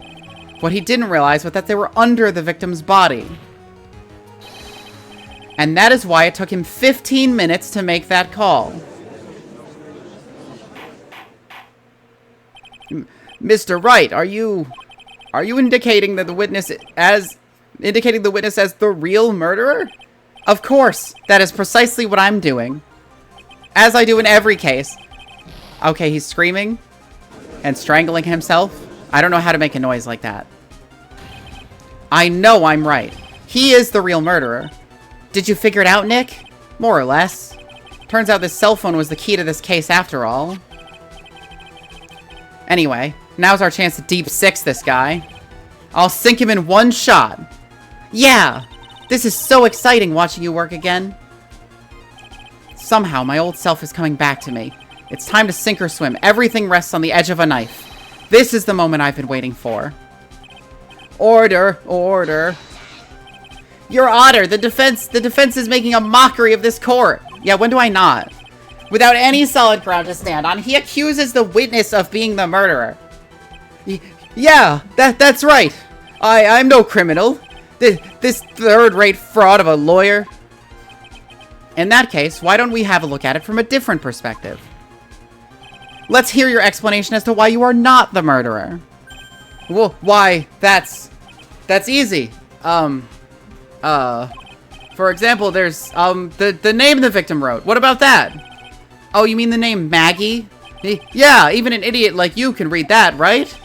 But we already know this was not written by the victim himself. After all, the defendant's name is Maggie, and the victim was left-handed. In other words, in order to make the defendant look guilty, the real criminal used the victim's right hand to write her name on the ground? But, wouldn't that mean the real criminal was someone who the defendant knew? Otherwise, how else would that person know her name was Maggie? That is a good point. The witness didn't even know of Miss Bird before this trial. Ah, I forgot. Was there any way this creep could have known Maggie's name beforehand?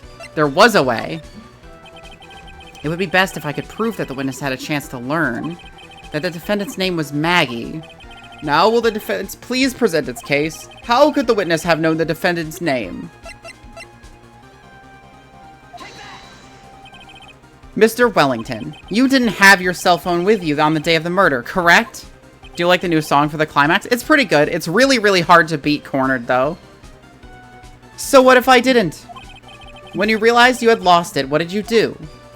What did I do? Didn't you try to find it by calling it? Why, how did you... Your Honor, these questions have nothing to do with... Overruled. Mr. Wright, where are you going with this line of questioning?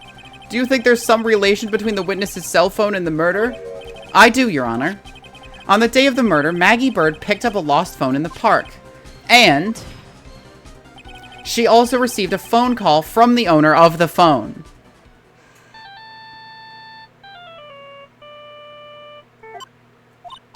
Hello? Oh, thank you. I've been searching for my phone. Is this yours? Oh, I'm glad you called. We can meet up and I can give this back. I'll be right there. I'm sorry, I didn't catch your name. You can call me Maggie. Payne, shut the fuck up or I'll delete your Mojang account. That was when you learned that her name was Maggie. Yeah. But you made one fatal mistake. Fatal mistake? My client's name is Maggie, but the name that was written on the ground was Maggie. This is a mistake that could only occur if all you knew was how her name sounded. Ah! Order, order. But, Your Honor, the witness had no motive. And your point is? It's very simple, Your Honor. A person usually would not kill someone without a reason. Mr. Wellington had no reason to kill anyone. That is absolutely correct. I don't have a motive. Mr. Wright, Your Honor, can you explain what motive this witness could have had? It's very simple, Your Honor. Are you sure, Nick? If I said I can't offer an explanation, then the trial's over, right? Yeah, but... Now then, please present to this court proof that the witness had a motive. Boink. I hit the wrong one. Boink. Mr. Wellington's motive is right here. What is this? A list? These phone numbers were pulled from the memory of the phone the defendant found. And we have determined that the people on this list are members of a certain group. You looked up all those numbers? Of course. This list of phone numbers was stored on the cell phone's memory. The names and numbers belong to people who are members of a certain con artist group. What? Con artists? Can you explain why these numbers were on your phone, Mr. Wellington? This is an outrage, an invasion of privacy. Looking up the phone numbers on a person's phone is worse crime than murder. You're one of those people. You're just like the cops that raided the voice. I don't care, Mr. Wellington. I don't give a shit about your blurbling. You need to speak words, man. Words! All I want from you is to tell us what this list is about. You think any of you know what it's like to be a refined man such as me? Your Honor, this is unjustified badgering of the witness. Objection overruled. Mr. Wright, what is the meaning of this? Why would the witness have the numbers of a group of con artists on his phone? Isn't that obvious? The witness is a member of that group. Mr. Wellington is a member of this very group. No! All of your friends' phone numbers are stored right here on this phone. Cornered is the name of all of these, and there's a tilde and another word. The one from Ace Attorney 1 is Pursuit. Oh, really? I thought Cornered was the... Yeah, I thought Cornered was Ace Attorney 1. Oh, it's backwards. Okay, yeah. So this is Pursuit, and Ace Attorney 1's is Cornered. That's what I thought. If anyone were to look at these phone numbers, it would be all over for you. That is why you had to kill. No! This is too much! This is questioned. That does make quite a bit of sense. A1 is cornered. Oh, it's Pursuit tilde cornered and Pursuit tilde questioned. That does make quite a bit of sense. Well, Mr. Wellington, would you care to explain? I gotcha now. That police officer. Your Honor, what is it, Mr. Payne? Your Honor, this is unjustified badgering of the witness. You said the exact same thing only a few seconds ago. Please, let's think about the content of that phone call. Hello? Oh, thank you. I've been searching for my phone. Is this yours? Oh, I'm glad you called. We can meet up and I can give this back. The defendant had already promised that she would return the phone. After that, all Mr. Wellington had to do was meet Miss Bird to get his phone back. Why then would he need to kill anyone? That is a valid point. What does the defense think about this? If you think about it logically, then it makes sense. Then maybe you should be thinking outside the box. Yeah, if we think like that, let's see. Maybe that slimeball saw something at the crime scene that made him commit murder. Your thoughts, Mr. Wright? Well, I don't think Mr. Wellington went to pick up his phone in a very friendly manner. But he was promised his phone, so why would he have been unfriendly to the defendant? I think he must have seen something that didn't agree with him when he got there. Well then, Mr. Wright, what was this something that didn't agree with the witness? What was the fact that she was a fucking police officer? I could present either of them, I guess. Presumably.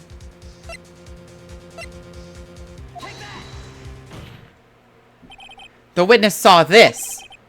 Mr. Wellington, is he correct? By the expression on his face, I would say that wasn't it. Looks like I was wrong. Fuck. Damn it. I thought for sure it would have to do with them being a police officer. So he went to get his cell phone back, but when he got there, he lost control of himself. It was probably because he saw something that was really bad for him there. And that really bad thing was... Well then, Mr. Wright. What was the something? I assume that it would have been fucking... Like, it would have to be one of these two, right? I mean, he killed him, but I assumed it would be fine if I could present it either. I'm gonna gamble. I'm gonna see if it's Dustin Prince. What Mr. Wellington saw was the victim. The victim? You mean Dustin Prince? Dustin Prince had gone on his date night after his shift was... Oh, because he was the only one wearing a police uniform. That's what it was. With no time to change, he went to park still wearing his police uniform. I think I usually present the photo. Oh, that makes sense. Oh! The girl that picked up my phone is with a policeman. He couldn't have known they were going out, so he began to worry. He was afraid the policeman would ask a few questions before returning the phone. If I do anything suspicious, he might run a check on my phone. In his mind, it was possible they had already run a check on his phone. And he went into panic, is what you're saying. Exactly. Officer Prince was murdered simply because he was in uniform. Mr. Payne, do you have any comments? I'm thinking. It seems the truth has come out at last. The witness, Mr. Wellington, you are...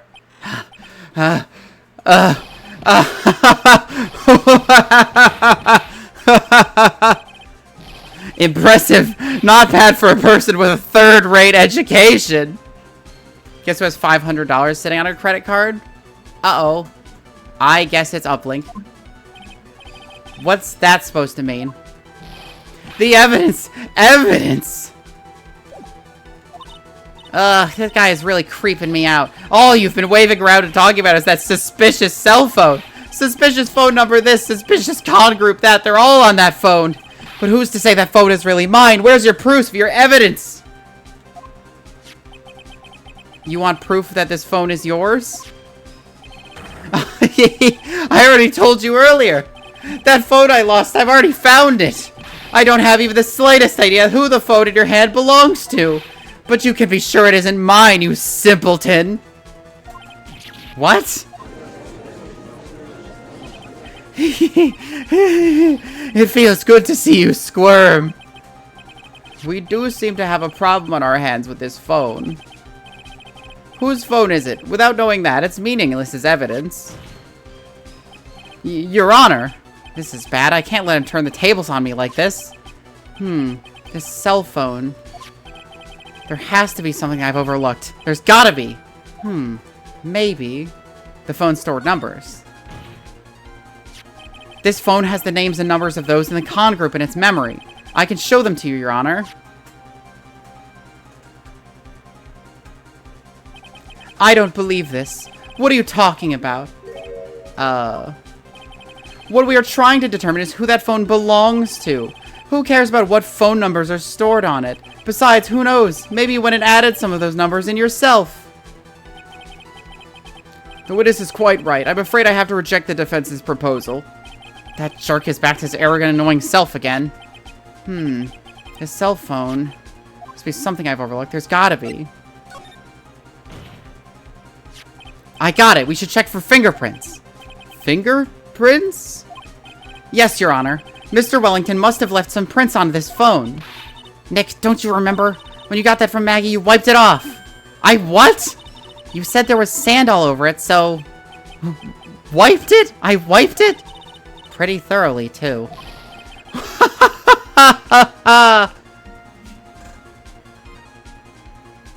It's oh so much fun watching third-rate trash babble like morons amongst themselves. Ugh, he's made a complete recovery. How many times do I have to say this? My phone is right here, you see?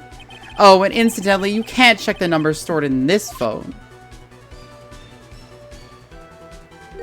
It must have glitched because all the numbers just magically disappeared. Dustin Faux Prince is a character in Investigations 2.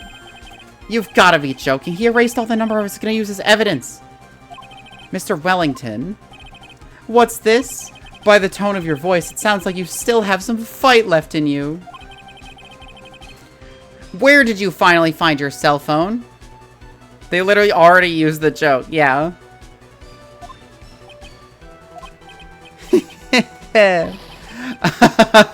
Oh, you are too much. And of course, you have no idea what I'm talking about.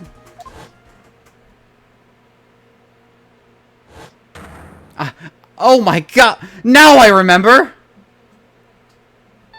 His head explodes and he dies.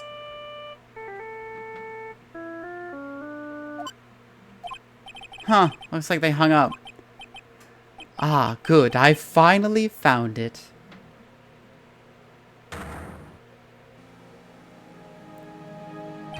So that's when...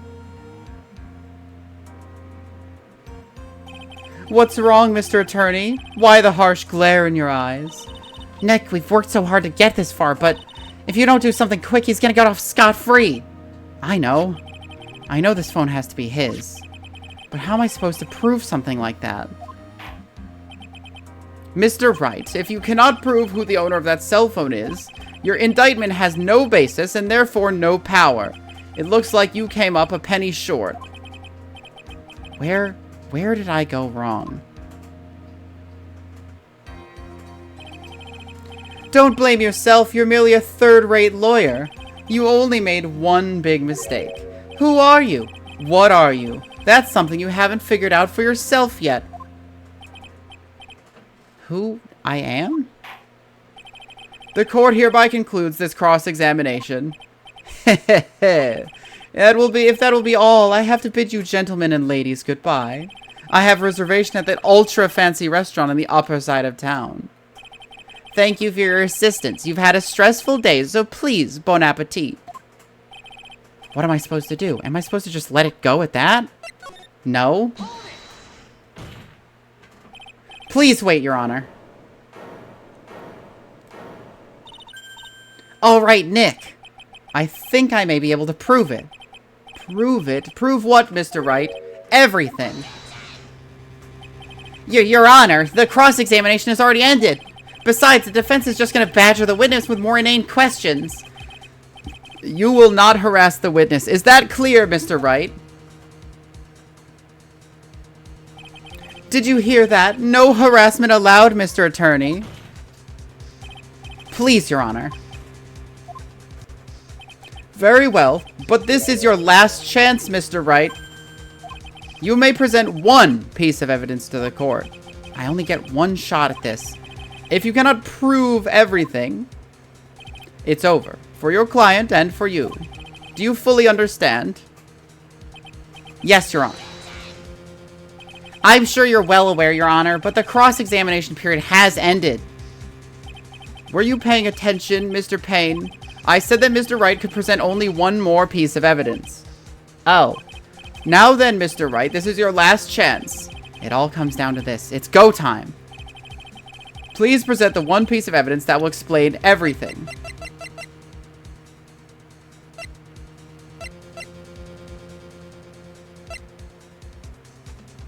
I handwrote my cell phone number on the back. Body covered in bruises.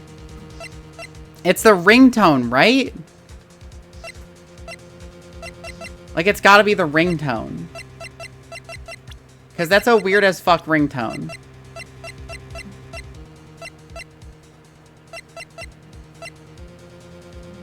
Think about what the ringtone means. Show your attorney badge. It's the only way.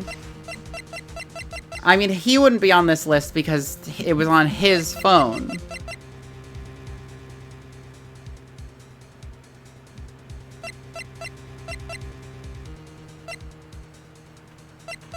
I really feel like it's the cell phone again. But it might be my number because I haven't used it at all for anything yet.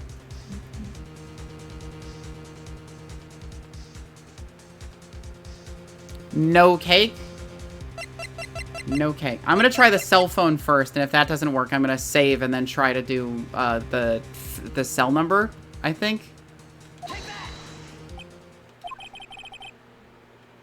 Her ass is cakeless. This is not true. There is first-hand evidence. Is this your final answer? It's a bit disappointing. No. That was just a friendly gesture. Ha. You sure know how to send a friendly gesture, Mr. Attorney. This is your absolute last chance, Mr. Wright. Show no more of these friendly gestures. Yes, Your Honor. Sorry.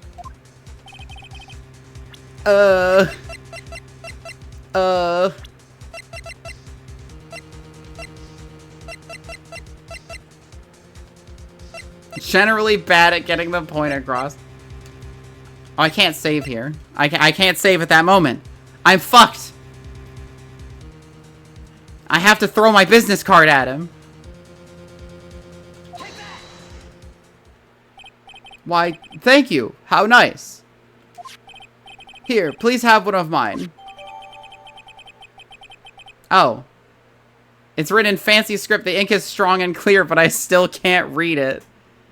If you think it's his, then what phone does he have? He took my phone? Oh, because he tried to take his own phone and they're the same model. Wait, what am I doing? This isn't the time to be exchanging business cards. Your Honor, there is something very important about that card, and that is the back of the card. The card is important because of what is on the back. You wrote your cell phone number on the back, but that's exactly it. Can you please call this number from your cell phone? Huh? Right now? But court is still in session. It's okay, you'll see. Okay, if you say... I love that they show Maya's phone. Is the defense preparing something, Mr. Wright? We are gonna call my cell phone now.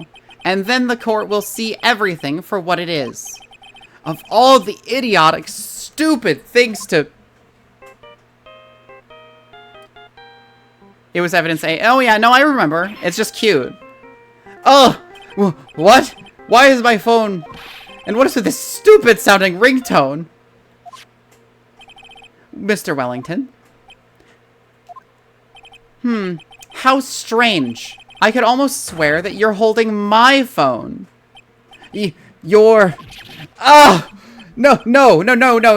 It can't... By the way, before I forget, thank you very much for the lump on my head this morning. I don't think I need to explain any further, except to say... When you went to retrieve your cell phone, you mistakenly took the wrong one.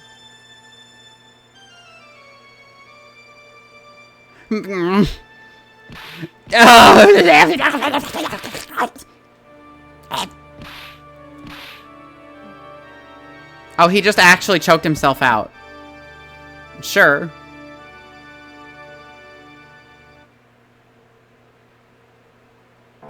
So that is what happened. You were knocked out by Mr. Wellington. He is a man who lives on his pride and self-image alone. And in order to hide his involvement with the con artist group, he has become paranoid and so has lost all ability to make rational judgments. Then, Mr. Wright, the phone you're holding... It's Mr. Wellington's, naturally. Speaking of that man, how is he, Mr. Payne? Ah, he was arrested and has been taken away, Your Honor. He is dead, but we arrested him. Very well. Now then, this court finds the defendant, Maggie Bird, not guilty. Yay, woo, whoa, yay, woo, woo. Good job teleporting in, Maggie. That's really helpful. That is all. The court is adjourned. That man is the reason that Japan exploded. I did know that. I know that much about Guilty Gear lore. September 8th, 2:16 p.m. District Court, Defendant Lobby Number 1. The shortest court sessions of all time. I knew that the real you would shine through eventually. I am so moved by what you've done for me, sir. Thank you so much, Mr. Wright. I feel really bad for Dustin. He didn't do anything to deserve this. It's probably because of me. Huh? My whole life has been nothing but a whirlwind of bad luck and failures. Your whole life? It can't be that bad, can it? Since I was 6 months old, when I fell from the 19th floor of my apartment building, I've been hit by all sorts of vehicles, gotten sick from all sorts of foods, failed at almost every test I've ever taken, experienced almost every kind of disaster, and never won or even tied at a game of tic-tac-toe. My life has really been nothing but a string of disasters. That is, pretty bad. Up until I went to college, I was known as the Goddess of Misfortune. And then, at the academy, everyone called me Lady Luckless. Lady Luckless? What's worse is that my misfortune always seemed to latch onto those around me. What do you mean? When I see someone in trouble, I always try to help. Ah, that's right. You were talking about this earlier. It happened again recently too, sir. There was an old lady pacing back and forth by the pedestrian crosswalk. I gave her my hand and, before I knew it, we were having dinner at my house. Oh. I'm sure that Dustin's gone because of me. That's not true. That glove didn't even have any sort of special meaning. It was just a present to say thanks for covering one of my night shifts. Oh, I see. Everything's all my fault. Dustin's death, your head being all messed up. Oh, well, I don't think my head is that messed up yet. I'm going to find a new life for myself starting now. The next time we meet, I'm sure I'll have found a whole ocean's worth of good luck by then, sir. Yeah, after all, the Goddess of Misfortune is only a name. You bet! I'm gonna make it, I promise! Next time we meet, I'll only be unlucky person, instead of a goddess. Yeah, that's the spirit. Well, Mr. Wright, Maya, I should get going. Okay, good luck to you. Thanks! You take care of yourselves, too. Fades into the ether. What a horrible day. I've gotten my memory back, but things are still a little fuzzy. But you're okay, and that's what counts. You really had me worried. Come on, let's go back to the office. I'm afraid to ask, but here goes. So, this might sound bad, but, who are you? What? I thought you said you got your memory back! At that moment, everything really did come back to me. Detective Gumshoe. He's someone I've had clashes with in the past during certain cases, but he's also been a good ally during others. The judge. He's a lovable, kind old man who's easily swayed by other people's opinions, but in the end, he always comes up with the right verdict. This person, I haven't got a clue. He seems to know me, but maybe he's mistaking me for someone else? And this girl, Maya? You finally remembered. This is Maya Fey, my assistant. That's right, I have so many unforgettable memories about her. For example, Earth to Nick, what's wrong? You keep staring at me. Don't tell you missed me. Well, yeah, I suppose I have. I feel like I haven't seen you in ages. Oh? Well, I'm back now. So it's time for us to create new memories together. Alright, sounds good. All those phone numbers on my phone were erased by Mr. Wellington. I guess I have to start over from the very beginning. Come on, Nick! Let's go to our usual burger joint. Okay, okay. Actually, it hasn't even been that long since she came back into my life.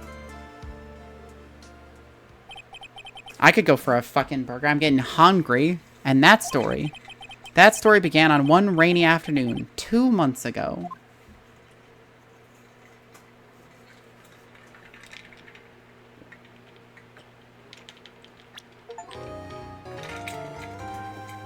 Eat your hamburgers, Apollo. Your delicious hamburgers.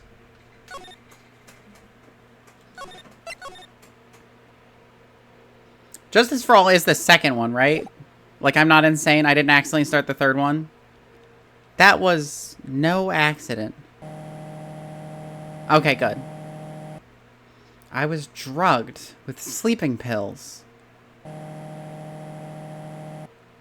I was murdered by that person. Ow. That hurt a little bit.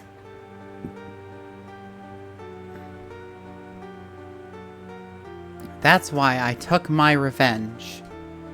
It's only fair, isn't it? Eenie?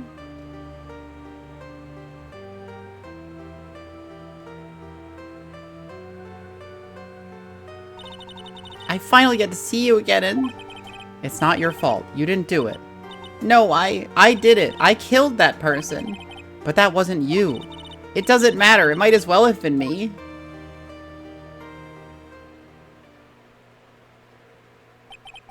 I can't believe something like this happened. The events of that gloomy, rainy afternoon that started this whole mess keep playing through my mind.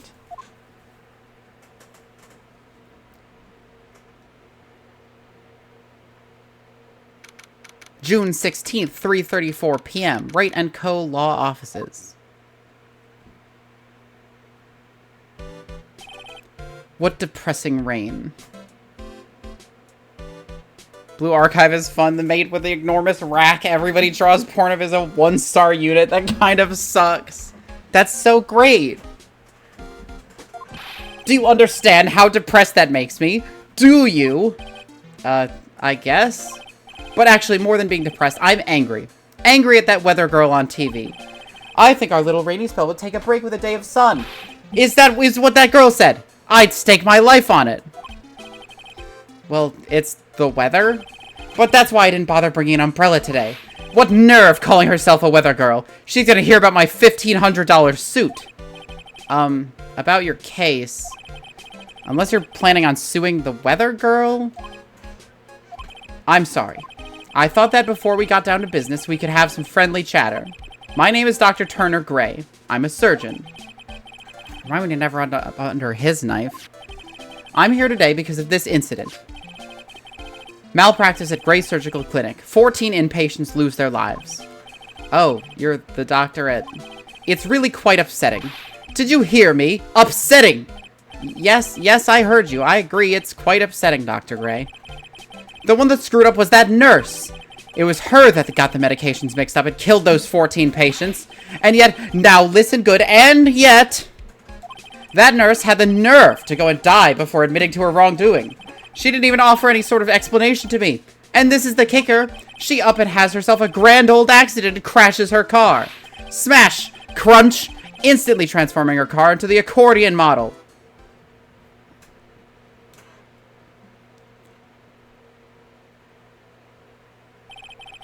That's right. About a year ago, all the tabloid shows were talking about it.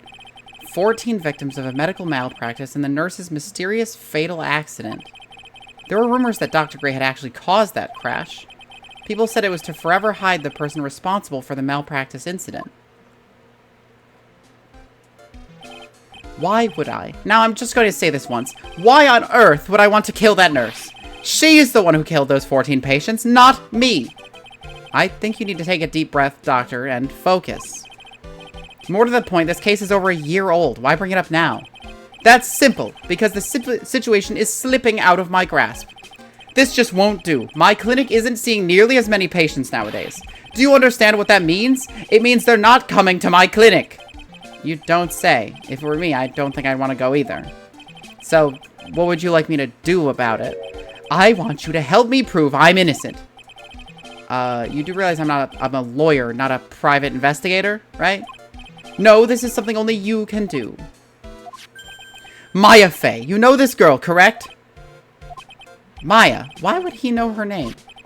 I heard you were working under her for a little while. Well, yes, I mean, hey, wait a second here. I worked under her?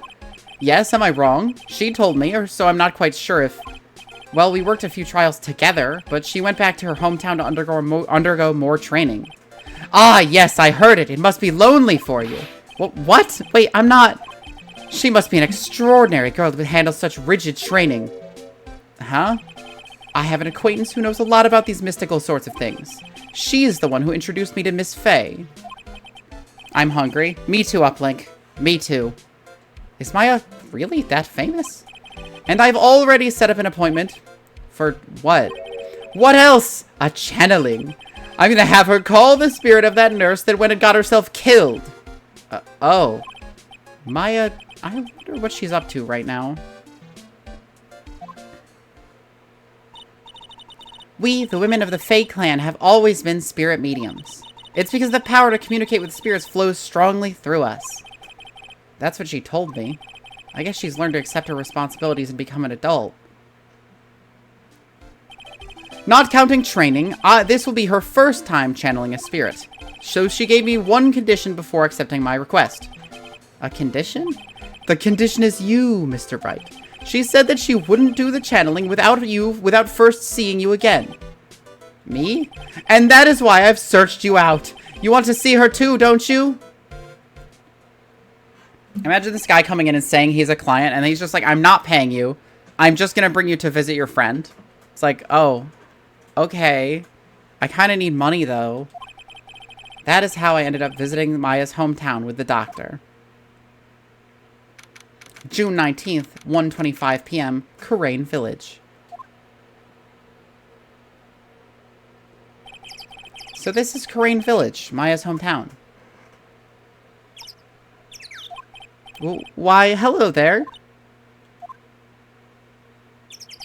What an odd little girl. Hey, wait up, Pearly! Someone else is coming this way? Nick! Maya, how are you? It's good to see you again. Wow, I didn't think you'd really show up. It's not that big a deal. You made it sound like you were so far away. Well, maybe I exaggerated, just a little.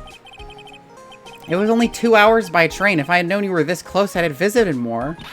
No, you're not allowed. I already decided, you know. Until I become an adult, I have to work hard and be strong by myself. Oh, well... Anyway, congratulations. I'm glad to hear training is going well for you.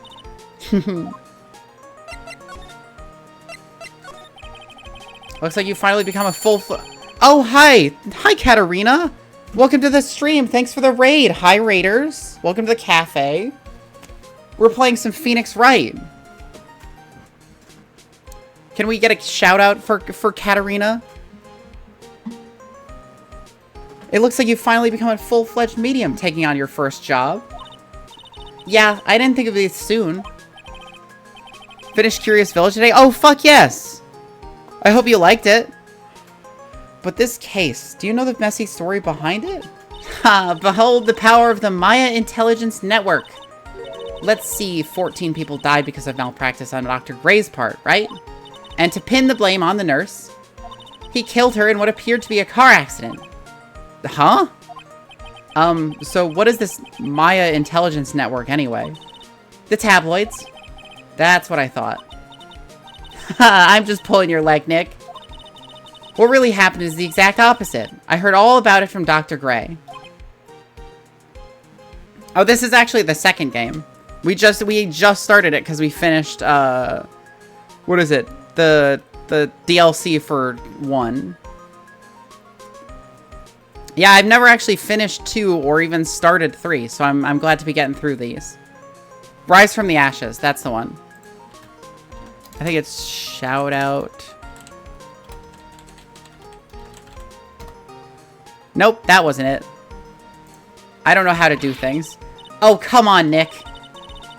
I wouldn't take a crazed killer as a client. That's too scary, even for me. Yeah, I guess so. Well, see, it worked last time and we still don't have bots. It's like integrated into Twitch now, but I don't know how to do it. So, this is your hometown, huh, Maya? Yup.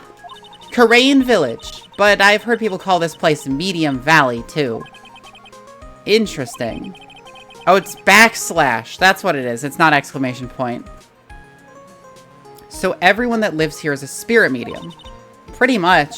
Most of my ancestors were too, I think. That's probably true, since the Fae ability to communicate with the dead is so strong. Actually, only the women of this village are mediums. So what do the men do? They usually work someplace outside the village. Oh yeah, I wanted to ask you about that girl I saw earlier. Do you know her? Oh, you mean Pearly? I'll do it. Shout out. There it is. There you go. Pearly? Pearl Faye. She's my cousin. Isn't she adorable? Just like yours truly. Cousin. Wait, then that means... Oh yeah, no worries, Katarina. I hope you enjoyed the stream. Yep, she's a medium too. Pearly's a real genius when it comes to channeling. I see. I hope I didn't scare her when I tried to talk to her earlier. Nah, it's not you. My aunt drilled it into her head that if a suspicious-looking person tries to talk to you, run away. Suspicious-looking? Well, you're not wearing training clothes, for starters. Of course not. Pearly's my aunt's most valued treasure, so she's not allowed to go outside of town. She doesn't know much about the world outside of Karain Village. Aunt? Pearly's mother is my aunt. Duh. Come on, Nick. Well, Nick, I've got to get going. It's about time for the channeling to start. Huh? Oh, yeah. I'm doing the channeling in my house, so come on in, okay? After I'm done, we can grill up some juicy burgers. Alright, good luck, Maya. Thanks. Well, at least she's still the same perky Maya. Phone. It's an old-style phone booth. Can't say it fits in with this area too well. My cell phone doesn't get reception up here, so who knows? I may need it later.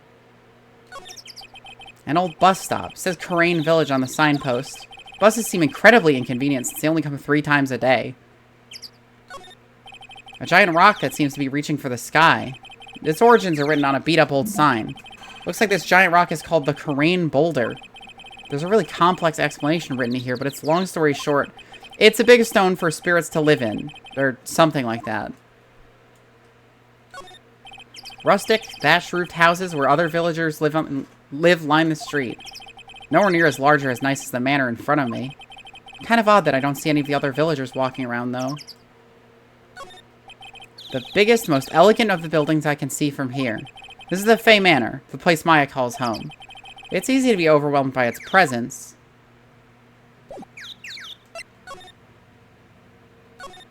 To the meditation room. June 19th, Fae Manor, meditation room. Ah, Mr. Wright, I'm so glad you showed. Some nice weather we're having today. Aren't you happy? No, not at all. That stupid weather girl made the wrong call again. It will rain cats and dogs today, she said with a straight face. I can't believe they allow such misguided reports on the public airwaves. Looks like talking about the weather with this guy is just asking for punishment. But anyway, this is a splendid manor. No argument there. It's hard to believe that this is Maya's house, though. I was given a guide map to this building. Here, Mr. Wright, have a copy for you, too.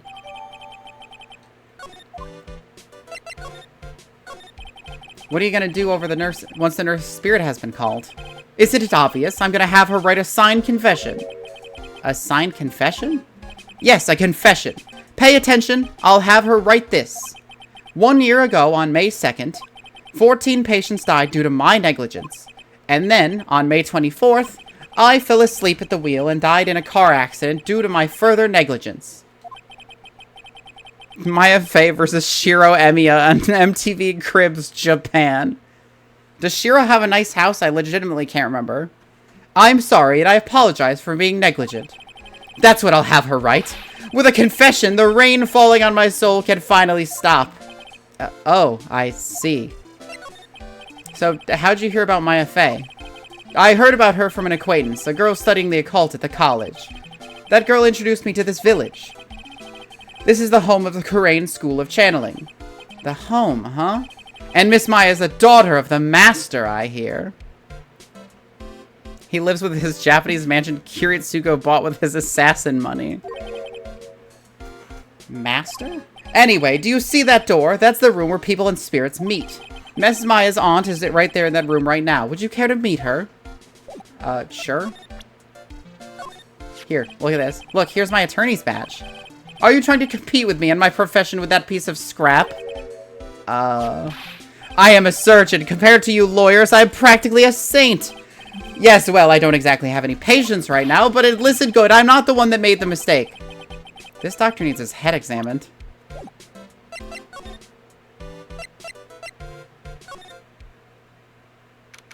June 19th, Fey Manor Channeling Chamber.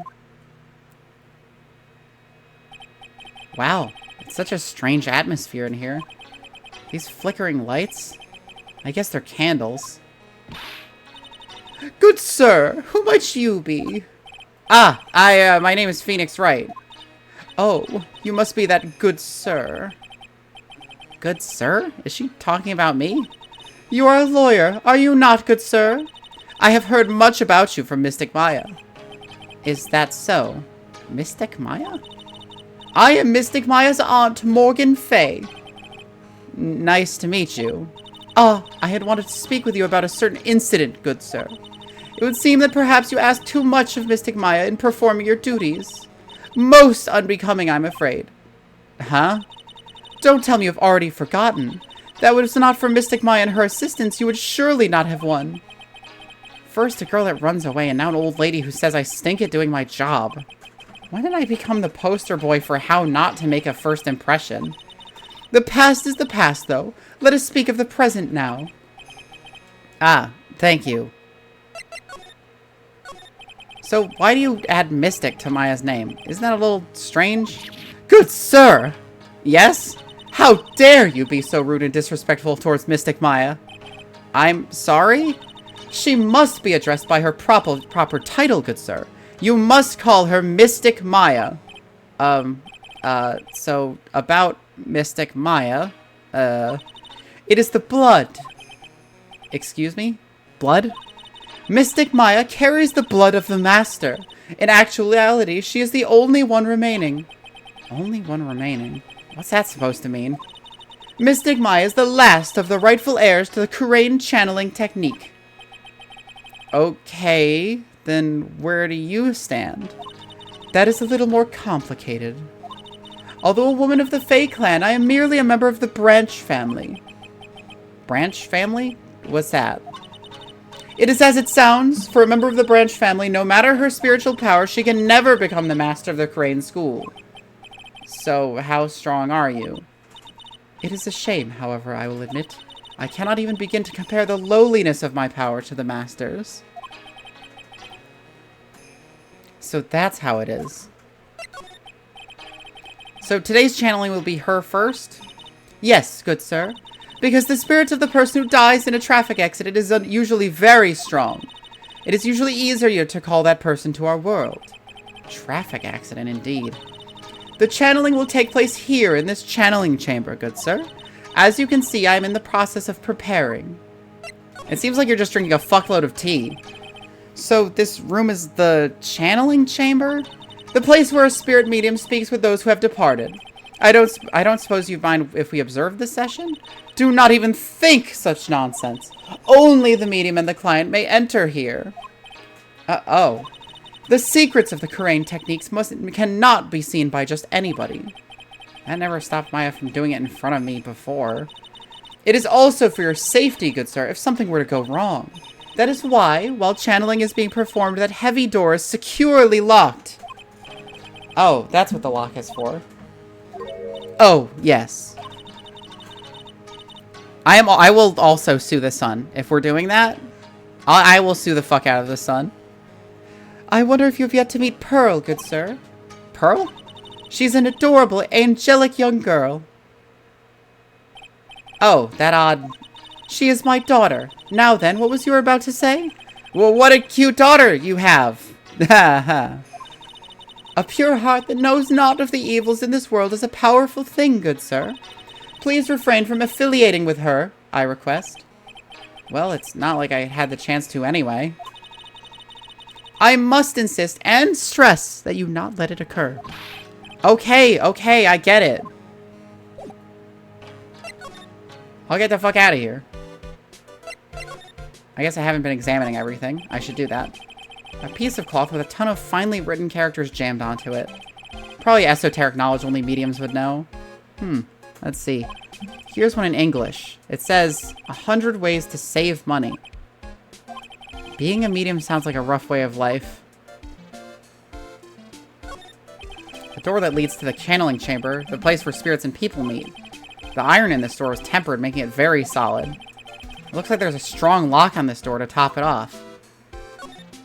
Someone with a lot of skill wrote these 4 Chinese characters with a brush. Oh look, here's a translation. Once in a lifetime. This message is people should value their ghostly meetings as once-in-a-lifetime chances. Anything else to look at? This door leads out to the winding way. The wizard outside looks really nice. Wouldn't they be Japanese? Yeah, I would assume so. I don't know why it said they were Chinese. Like, they don't look... I'm suing Kate 6 for $9 billion. I don't have that money. You're just gonna default and spend... You're just gonna spend a bunch of money on a lawyer, and then they're gonna be like, she doesn't have any money, and then that's it. The meditation room is on the other side of this very heavy-looking door. It's a giant iron lock where the handle is. It feels like a curtain that separates the normal world from the spirit one. Anything interesting to look at? This is where the medium sits, I assume. There are 4 plant panels of this flooring. The straw in the flooring feels a little damp, probably from the humidity in the air. This place sounds like it sucks. I'm hiring Saul Goodman. I'll somehow own your house after this. I don't have a house. I live on top of my cafe. This folding screen is really showing its age. All of its edges are a bit tattered. The lettering is fading too. I think I recognize a few of the characters on here. Kurain. I'm pretty sure that's what it says. Maybe I'll ask Maya about it later. They'll own your car. Fuck! I need that to drive places. I guess this is an altar. Whatever it is, it feels very important. I'll own your cafe and I'll rebrand it into a sports bar. No, anything but that! A mirror-like object with a cloudy reflective surface, and some branches of a sacred tree have been set in a predetermined arrangement. Good sir, I wonder if you please not touch these sacred objects. Those objects are being offered to the spirits. If you were to touch them, good sir, they would become cursed. Yes, cursed. She really didn't have to talk down to me. I'm not that much of an idiot. I'm not a total dumbass. There's some empty space behind the folding screen. The light of the candles can't reach back there, so it's completely dark.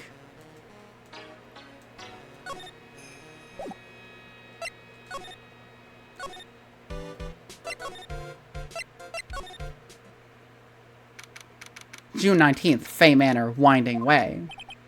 Wow, this garden is really breathtaking. Somebody put a lot of love into it. What is that over there? Is that an incinerator? Looks a little out of place in a garden like this. It's a small incinerator. I don't think garbage trucks come all the way out here to the tiny villages like this. So every family has to burn their own trash. A splendid garden with a small lamp and traditional decorations. It's a bit small to walk around in, although that incinerator piques my curiosity. Looks like there's a room over there, too. A peaceful feeling is emanating from it. It's a really old urn. The ashes of a person long dead are inside. Looks like something with a long history. Other than that, it's not very interesting, so time to move on. It looks like it's been exploded. I think that's kind of interesting. Don't know how to take a screenshot with your new phone. Is it in Android?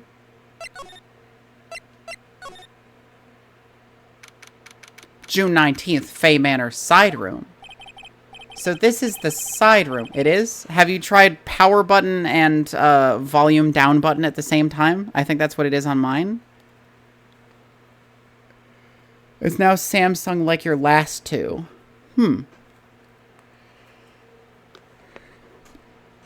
It's not Samsung like your last two. Ah.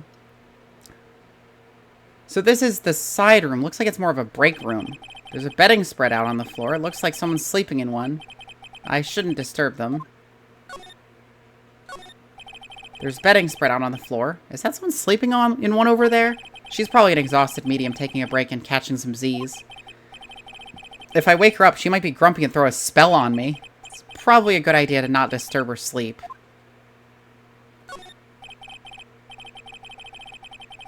It's a small alcove. I have no idea what it's supposed to mean or symbolize. Yeah, mine have the buttons on the same side too, but it's still like volume down and power. If I had one of these in my office, it would end up as storage space. But here it's decorated with some pretty flowers and a beautiful hanging scroll. Bear. It's a decorative wooden bear sculpture. There's a plate attached to the base. Korean Village, the heart of channeling. What the? It's a souvenir. So does this mean it's easy to spot bears here? And for them to spot you? Ugh. Looking at things. This is the first time I've seen a sliding door like this in person. From here I can see the winding way in the little garden in the courtyard. Alright, that seems like it's about it. Hey, you! Hold on now! This gal's got a few questions to ask. Oh, no, it's fucking what's her name? The photographer. I'm sure I've heard that southern accent somewhere before. Oh, well, I'll be! It's Mr. Phoenix Wright! How you been? I hadn't seen you in, what, a year? You are, I might become Teeps the Eeper, and who could blame you? It's an eepy kind of time. Photographer. She literally is a photographer. You're a lot of heart, right? Bingo! I'm the one and only paranormal photographer. Lot of heart. Ah, so I guess you're still at it? Being a photographer, I mean? Of course! And today, I'm gonna get myself a real scoop. You wait and see. Oh, that's right. This ain't no time to be wasting time. Channeling's about to get started. Is it that time already? We all should hurry up and get to the meditation room. What are you waiting around for? Come on. A lot of heart, huh? I've been judging her harshly because that case, but I guess looking back, we had some good times too. June 19th, Fey Manor Meditation Room. We will now begin the channeling. Mystic Maya and honored guest, please proceed into the channeling chamber. With this, I can finally swat all those pesky flies once and for all.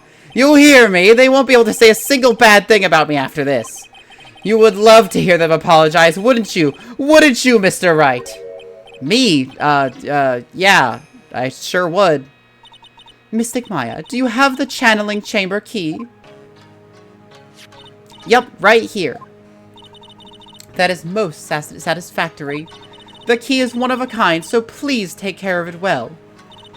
I'll be fine, Aunt Morgan. I won't lose it, trust me. Okay, Dr. Gray, let's get started. Finally, let's go!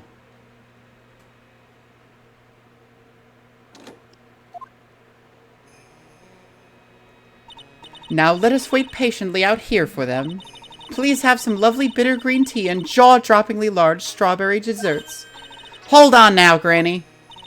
Granny? How come we ain't allowed in that room? Dear Madame, you have an impressive grasp of English. From where did you learn it? What? I'm from the heart of the Heartland. Is that so? Then I humbly request that you return to this heart of the Heartland. What are you... This is Crane Village. If you cannot follow our traditions and rules, we request that you leave. Sorry. Wow, she shut Lotta up. Now that's impressive. Now then, let us wait.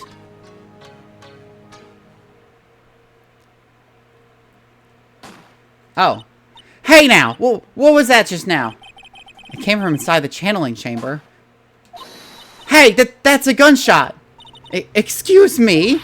I've heard that sound before. It's a gunshot. I'd bet my afro on it. Maya! Maya's in there. Well, Mr. Lawyer, what's the plan? What else? We're gonna break in.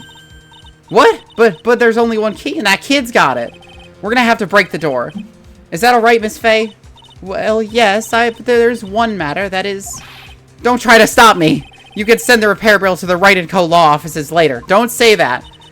Yeah, now that's what I call being a man.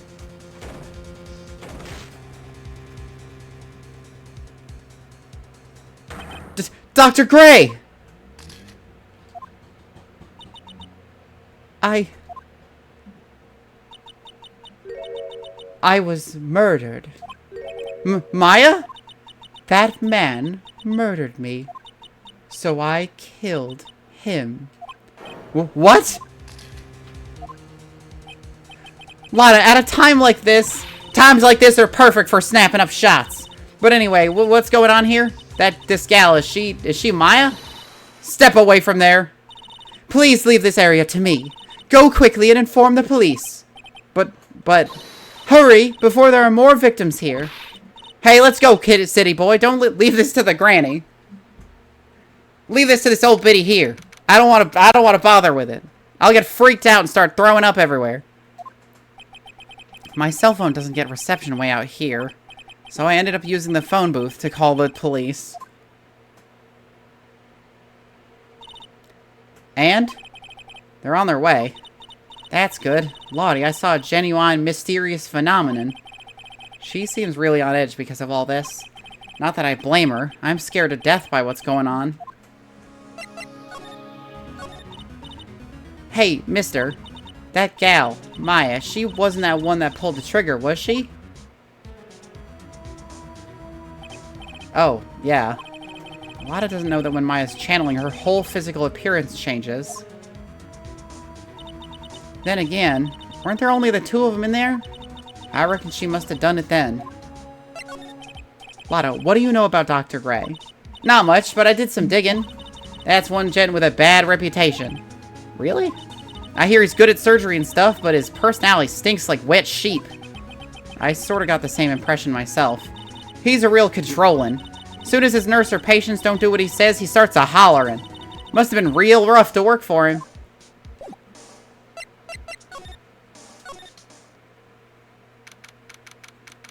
June 19th, Faye Manor, Meditation Room. Ah, Mr. Wright. Miss Faye, how's Mystic Maya? She has returned to this world. The spirit severing technique was successful. Let me see her, please. She is still unconscious. I humbly request that you wait outside for her recovery. Guess I just have to wait. The police are here. Sorry to keep you waiting. Huh? You again. What are you doing all the way out here, Detective Gumshoe? It's actually kind of funny. I was in the area for a business trip, pal. Well, time to check out the crime scene. I'll have to question everyone here later on, so just sit tight, alright? Why is he grinning at me? Shall I show you the scene of the crime, Detective Jimshoe? My name isn't Jimshoe. The two of them went into the channeling chamber. I guess all I can do for now is see what everyone else has to say.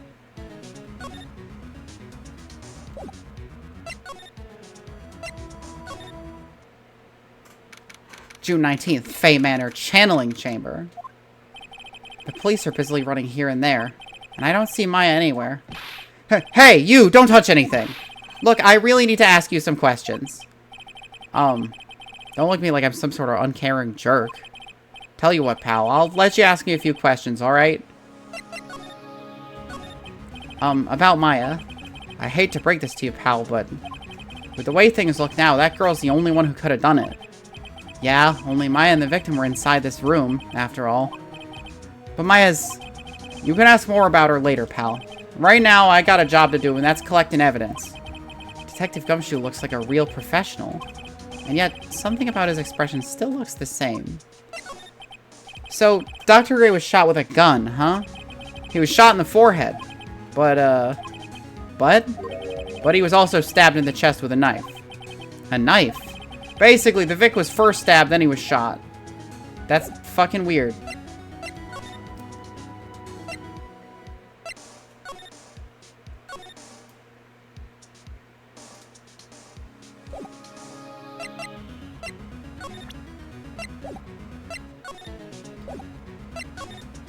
Well, I guess I'll go talk to somebody else.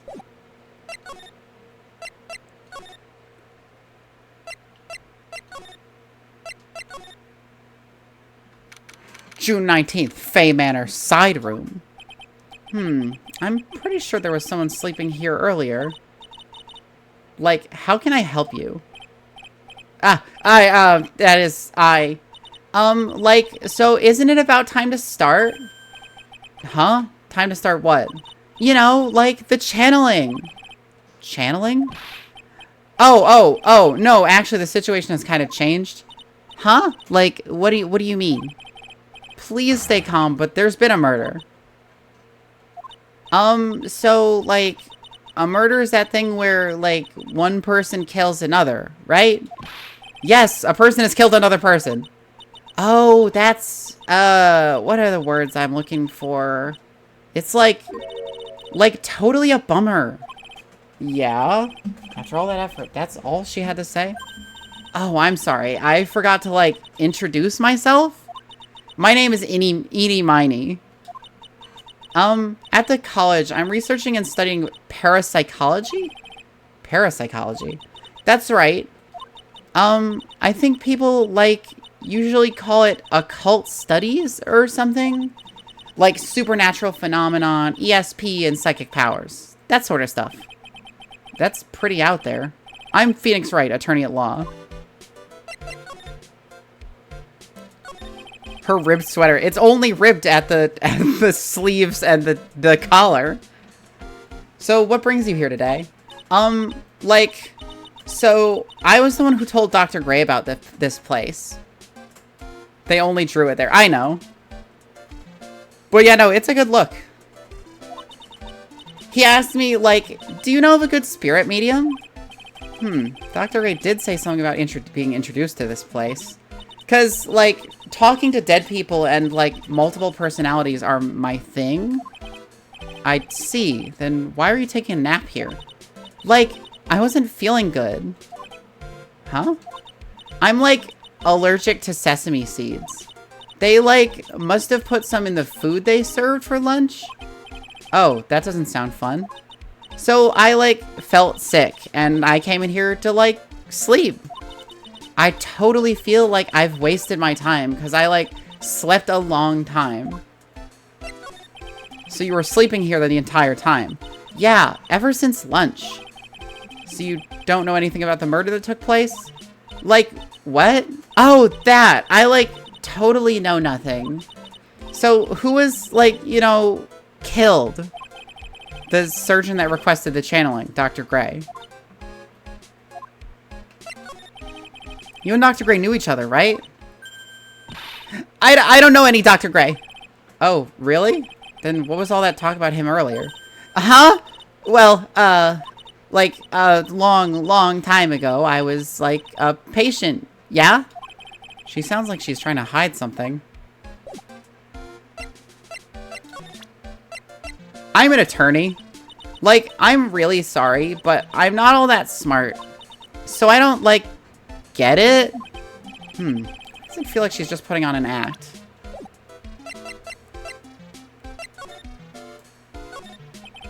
You left the blanket a mess. Are you gonna fold it? Like, I had a really good nap, and, like, I was thinking of leaving it like this, so, like, it's all set for tonight. See, now that's a good idea. I respect it. June 19th, Fay Manor, Winding Way. There's no one here, as usual. Ah! Hey, how are you? You're Pearl, right? Silent as ever. What's that she's gotten in her hand? I've seen it somewhere before.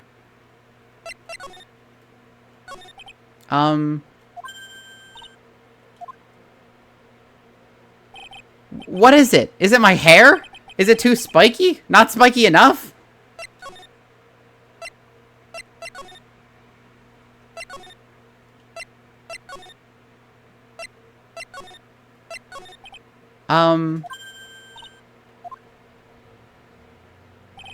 What? It's my hair.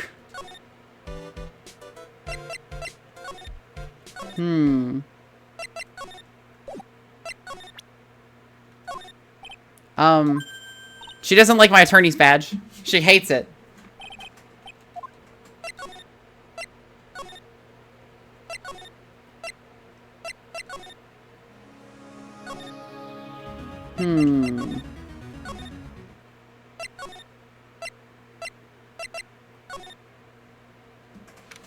June 19th, Corain Village. She's probably scared out of her wits after having a murder take place right by her. Lotta? God, don't let it be me next! Don't scare me like that. What do you mean? You're the one scaring me.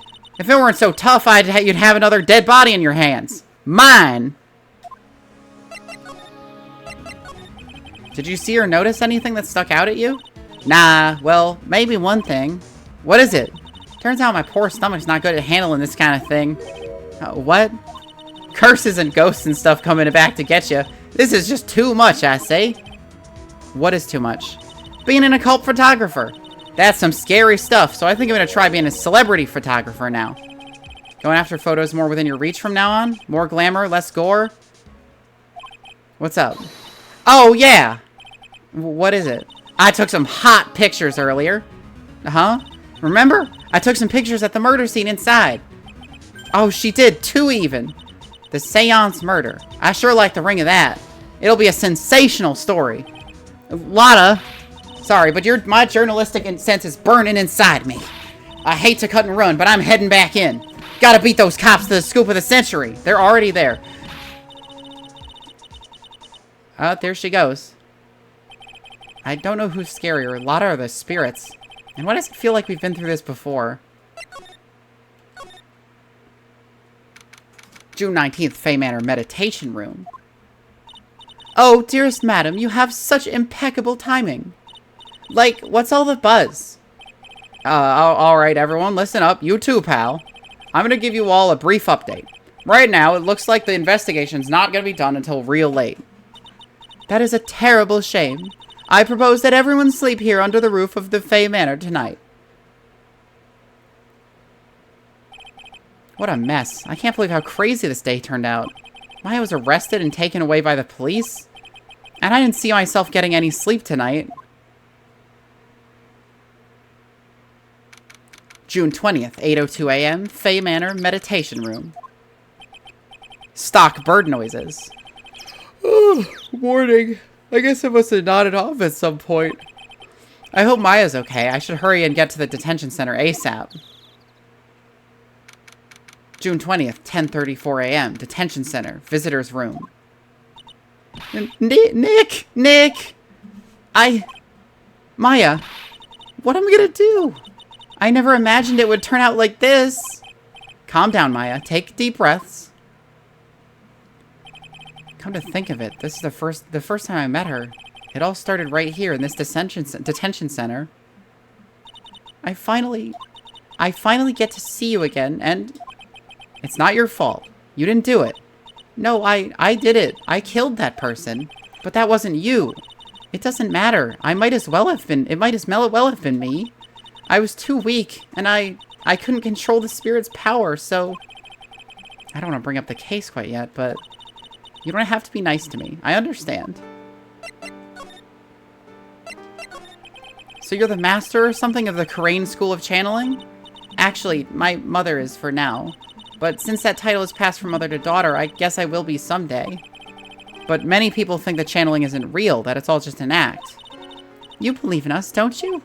Yeah, because I've seen it with my own eyes. When Maya's channeling a spirit, not only her voice, but her whole physical appearance changes. It's a supernatural phenomenon that occurs every time.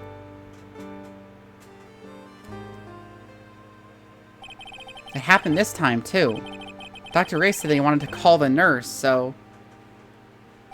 Maya's body must have taken on that nurse's appearance. What exactly happened in the channeling chamber?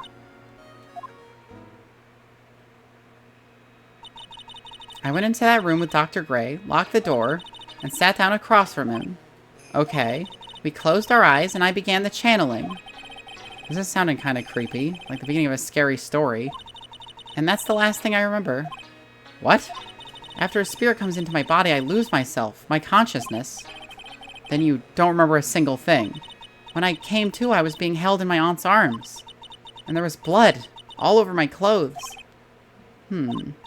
Oh, but I do remember having a dream. A dream? What kind of dream did you have while you were channeling? I can't remember it all that well, but I was dead and buried in the ground. I couldn't move, and it was unbearable. Really suffocating. It went something like that. I see. I have no idea what to say to that. There was a really familiar smell, too. Under the ground? Yeah, I can't quite place it, but I know I've smelled that same scent before. I guess this is about all the information I'm gonna get for today. I'll be back later, Maya. In the meantime, please make sure you prepare it, okay? Huh? It? What is it? The document requesting me to be your attorney, of course. But... what's wrong? Are you sure? I mean, I'm guilty. I'm a murderer. No one's decided that yet. But I did. I killed that person with these 2 hands. You remember when Edgeworth thought he killed somebody? Come on. That's enough, Maya.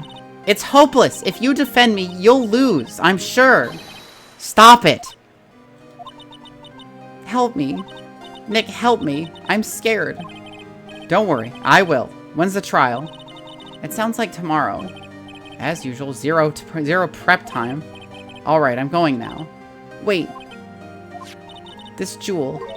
This is called a Magatama. It's a magical charm that's always protected me.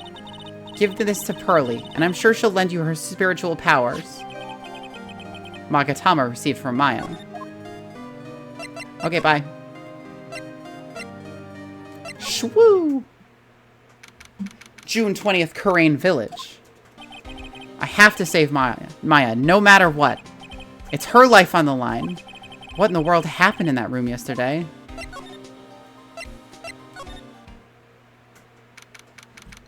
June 20th, Fey Manor Meditation Room.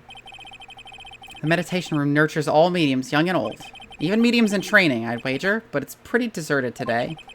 Probably because of the murder yesterday.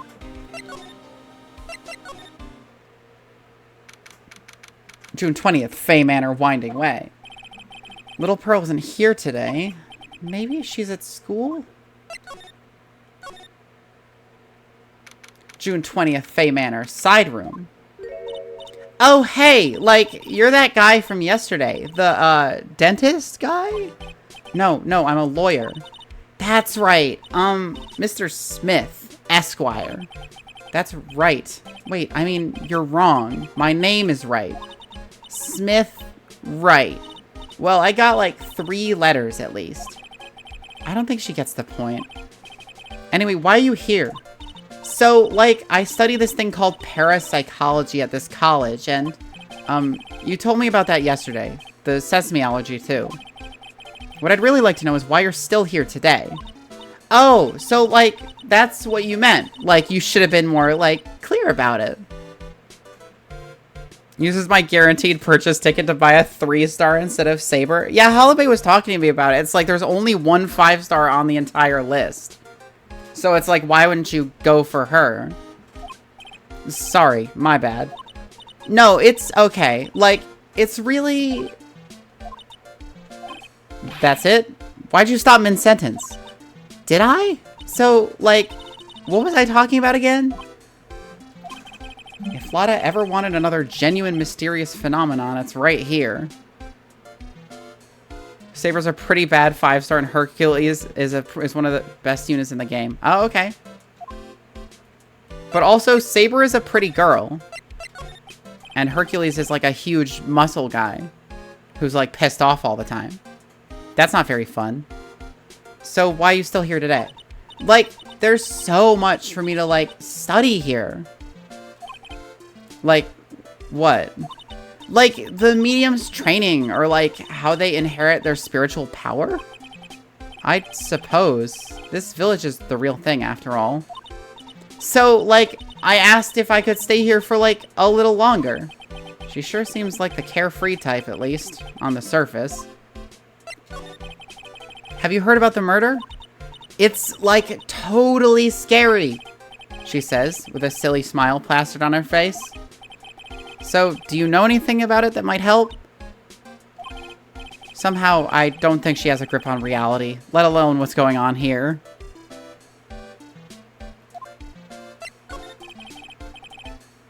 About the victim, Dr. Gray?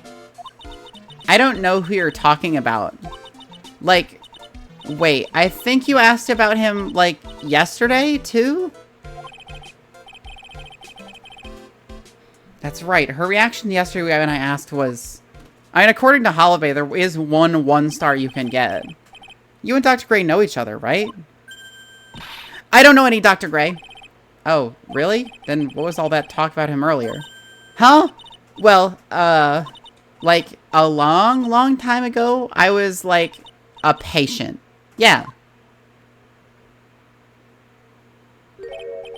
Okay, she is definitely hiding something from me. Like, is something wrong?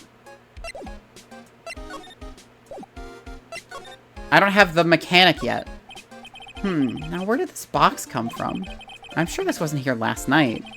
Looks like a box for storing clothes, but it's pretty big for just clothes.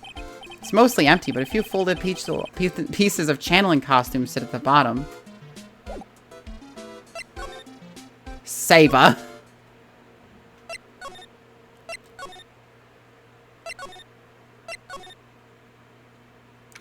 June 20th, Fey Manor Channeling Chamber. Looks like Detective Gumshoe isn't here today. I should take this chance and thoroughly check this room. If I'm lucky, I might uncover a clue or two. Oh, Mr. Wright. Good morning. I'm on my way to go meet Mystic Maya, and I thought to bring her some items to make her feel more at home. Namely, tea so bitter you lose your tongue and jaw-droppingly large strawberry desserts. I'm sure Maya will be very grateful. That's Mystic Maya, good sir. Ugh, she is one scary lady. Oh dear, sweet Mystic Maya. Pearl wept constantly for you last night, as did I. I know it's important for me to search the site, but I should ask her some questions too while I have the chance. I'd like to ask you a few questions about what happened yesterday. I have Bunny Suit Saber if she could suck your soul out through your dick and Saber Alter. What is that? Fucking Saber Alter swimsuit ruler, I think, is Bunny Suit. Heroines X and XX. Well, they're not Saber. That would be crazy. Do you mean that awful tragedy?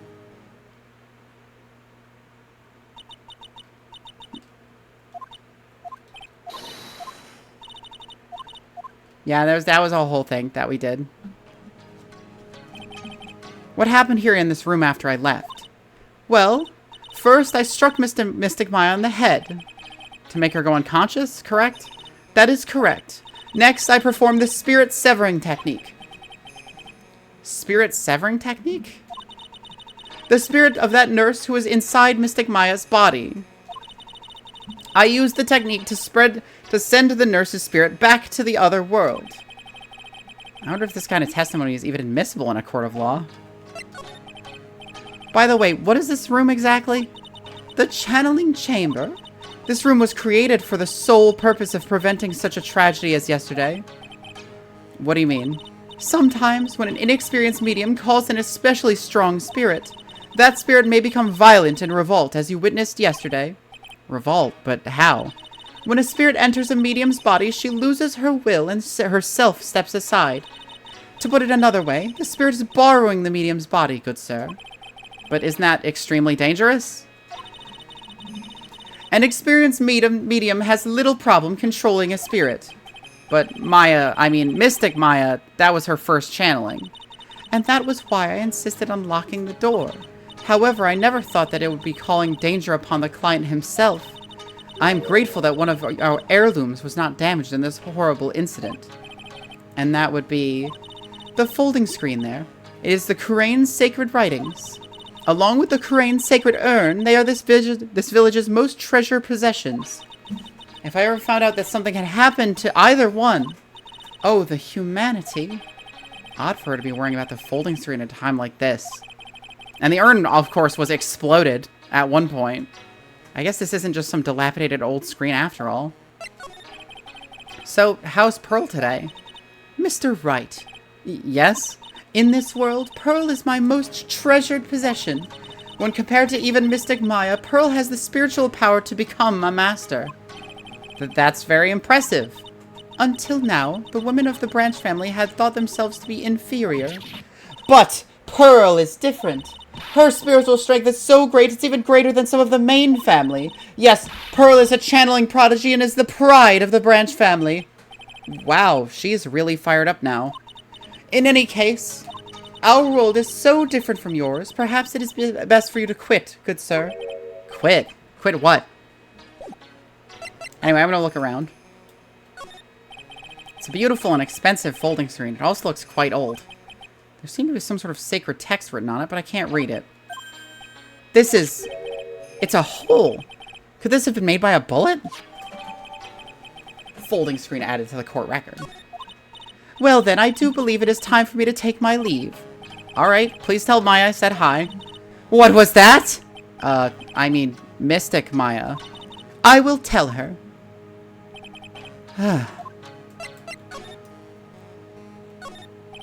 There's some empty space behind the folding screen. The light of the candles can't reach back there, so it's completely dark. Hope no one's hiding back there. I guess this is an altar. Whatever it is, it feels very important. A mirror-like object with a cloudy reflective surface, and some branches of a sacred tree have been set up to a predetermined arrangement.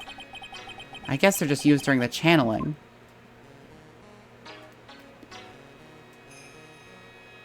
Anything interesting to look at? Oh, there's that, but I already looked at it.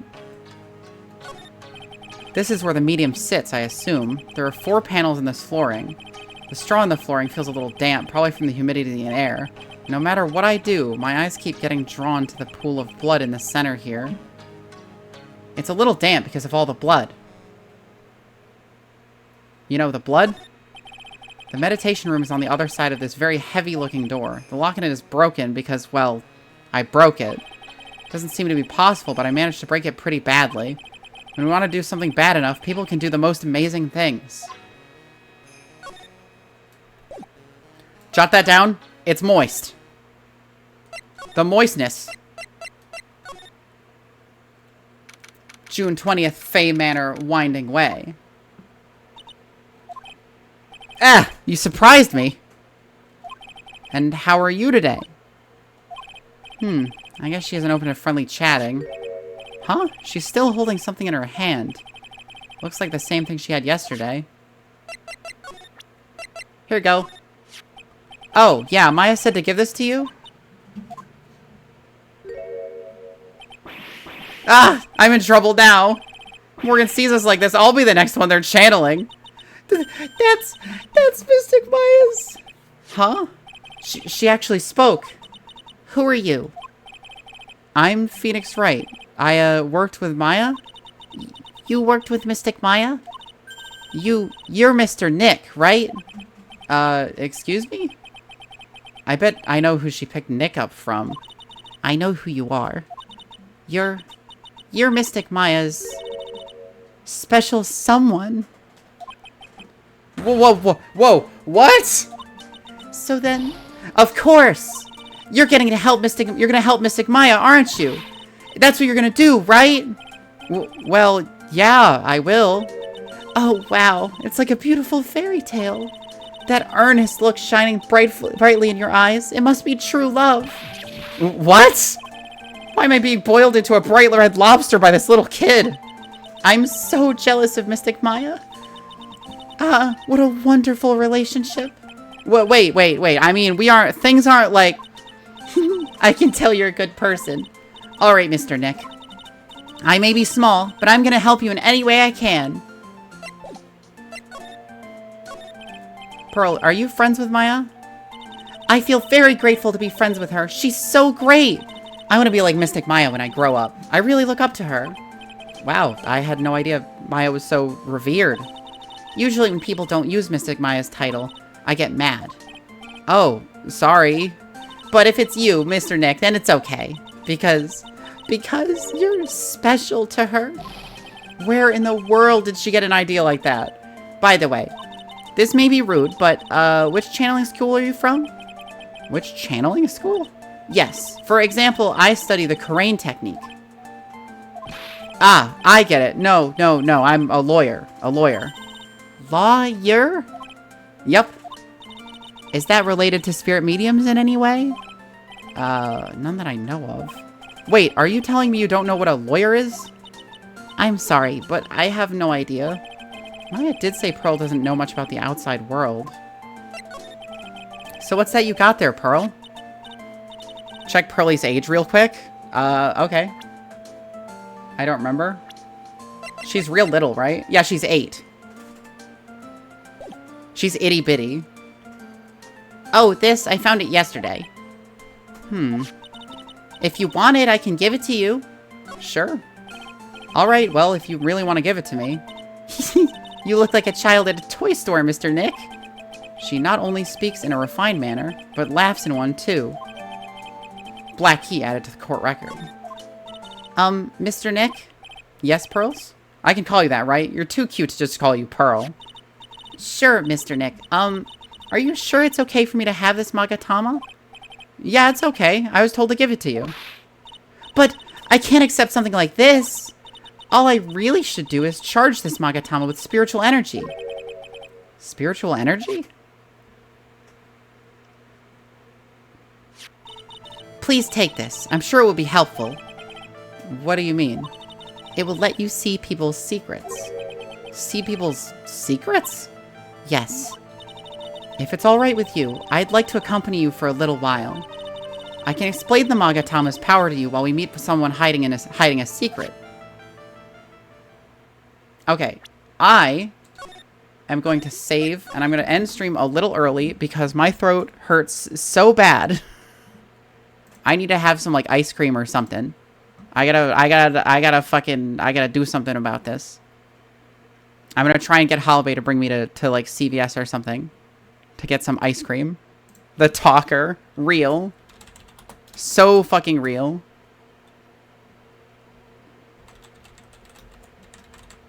I'm gonna send you guys to Ichi. I'm happy you started this, though. I am, too. It seemed like a good time to do it. Ichi is playing Limbus Company, which is my favorite gacha game. And, like, the only one I play consistently. There's a new side story, which I assume is what Ichi is doing.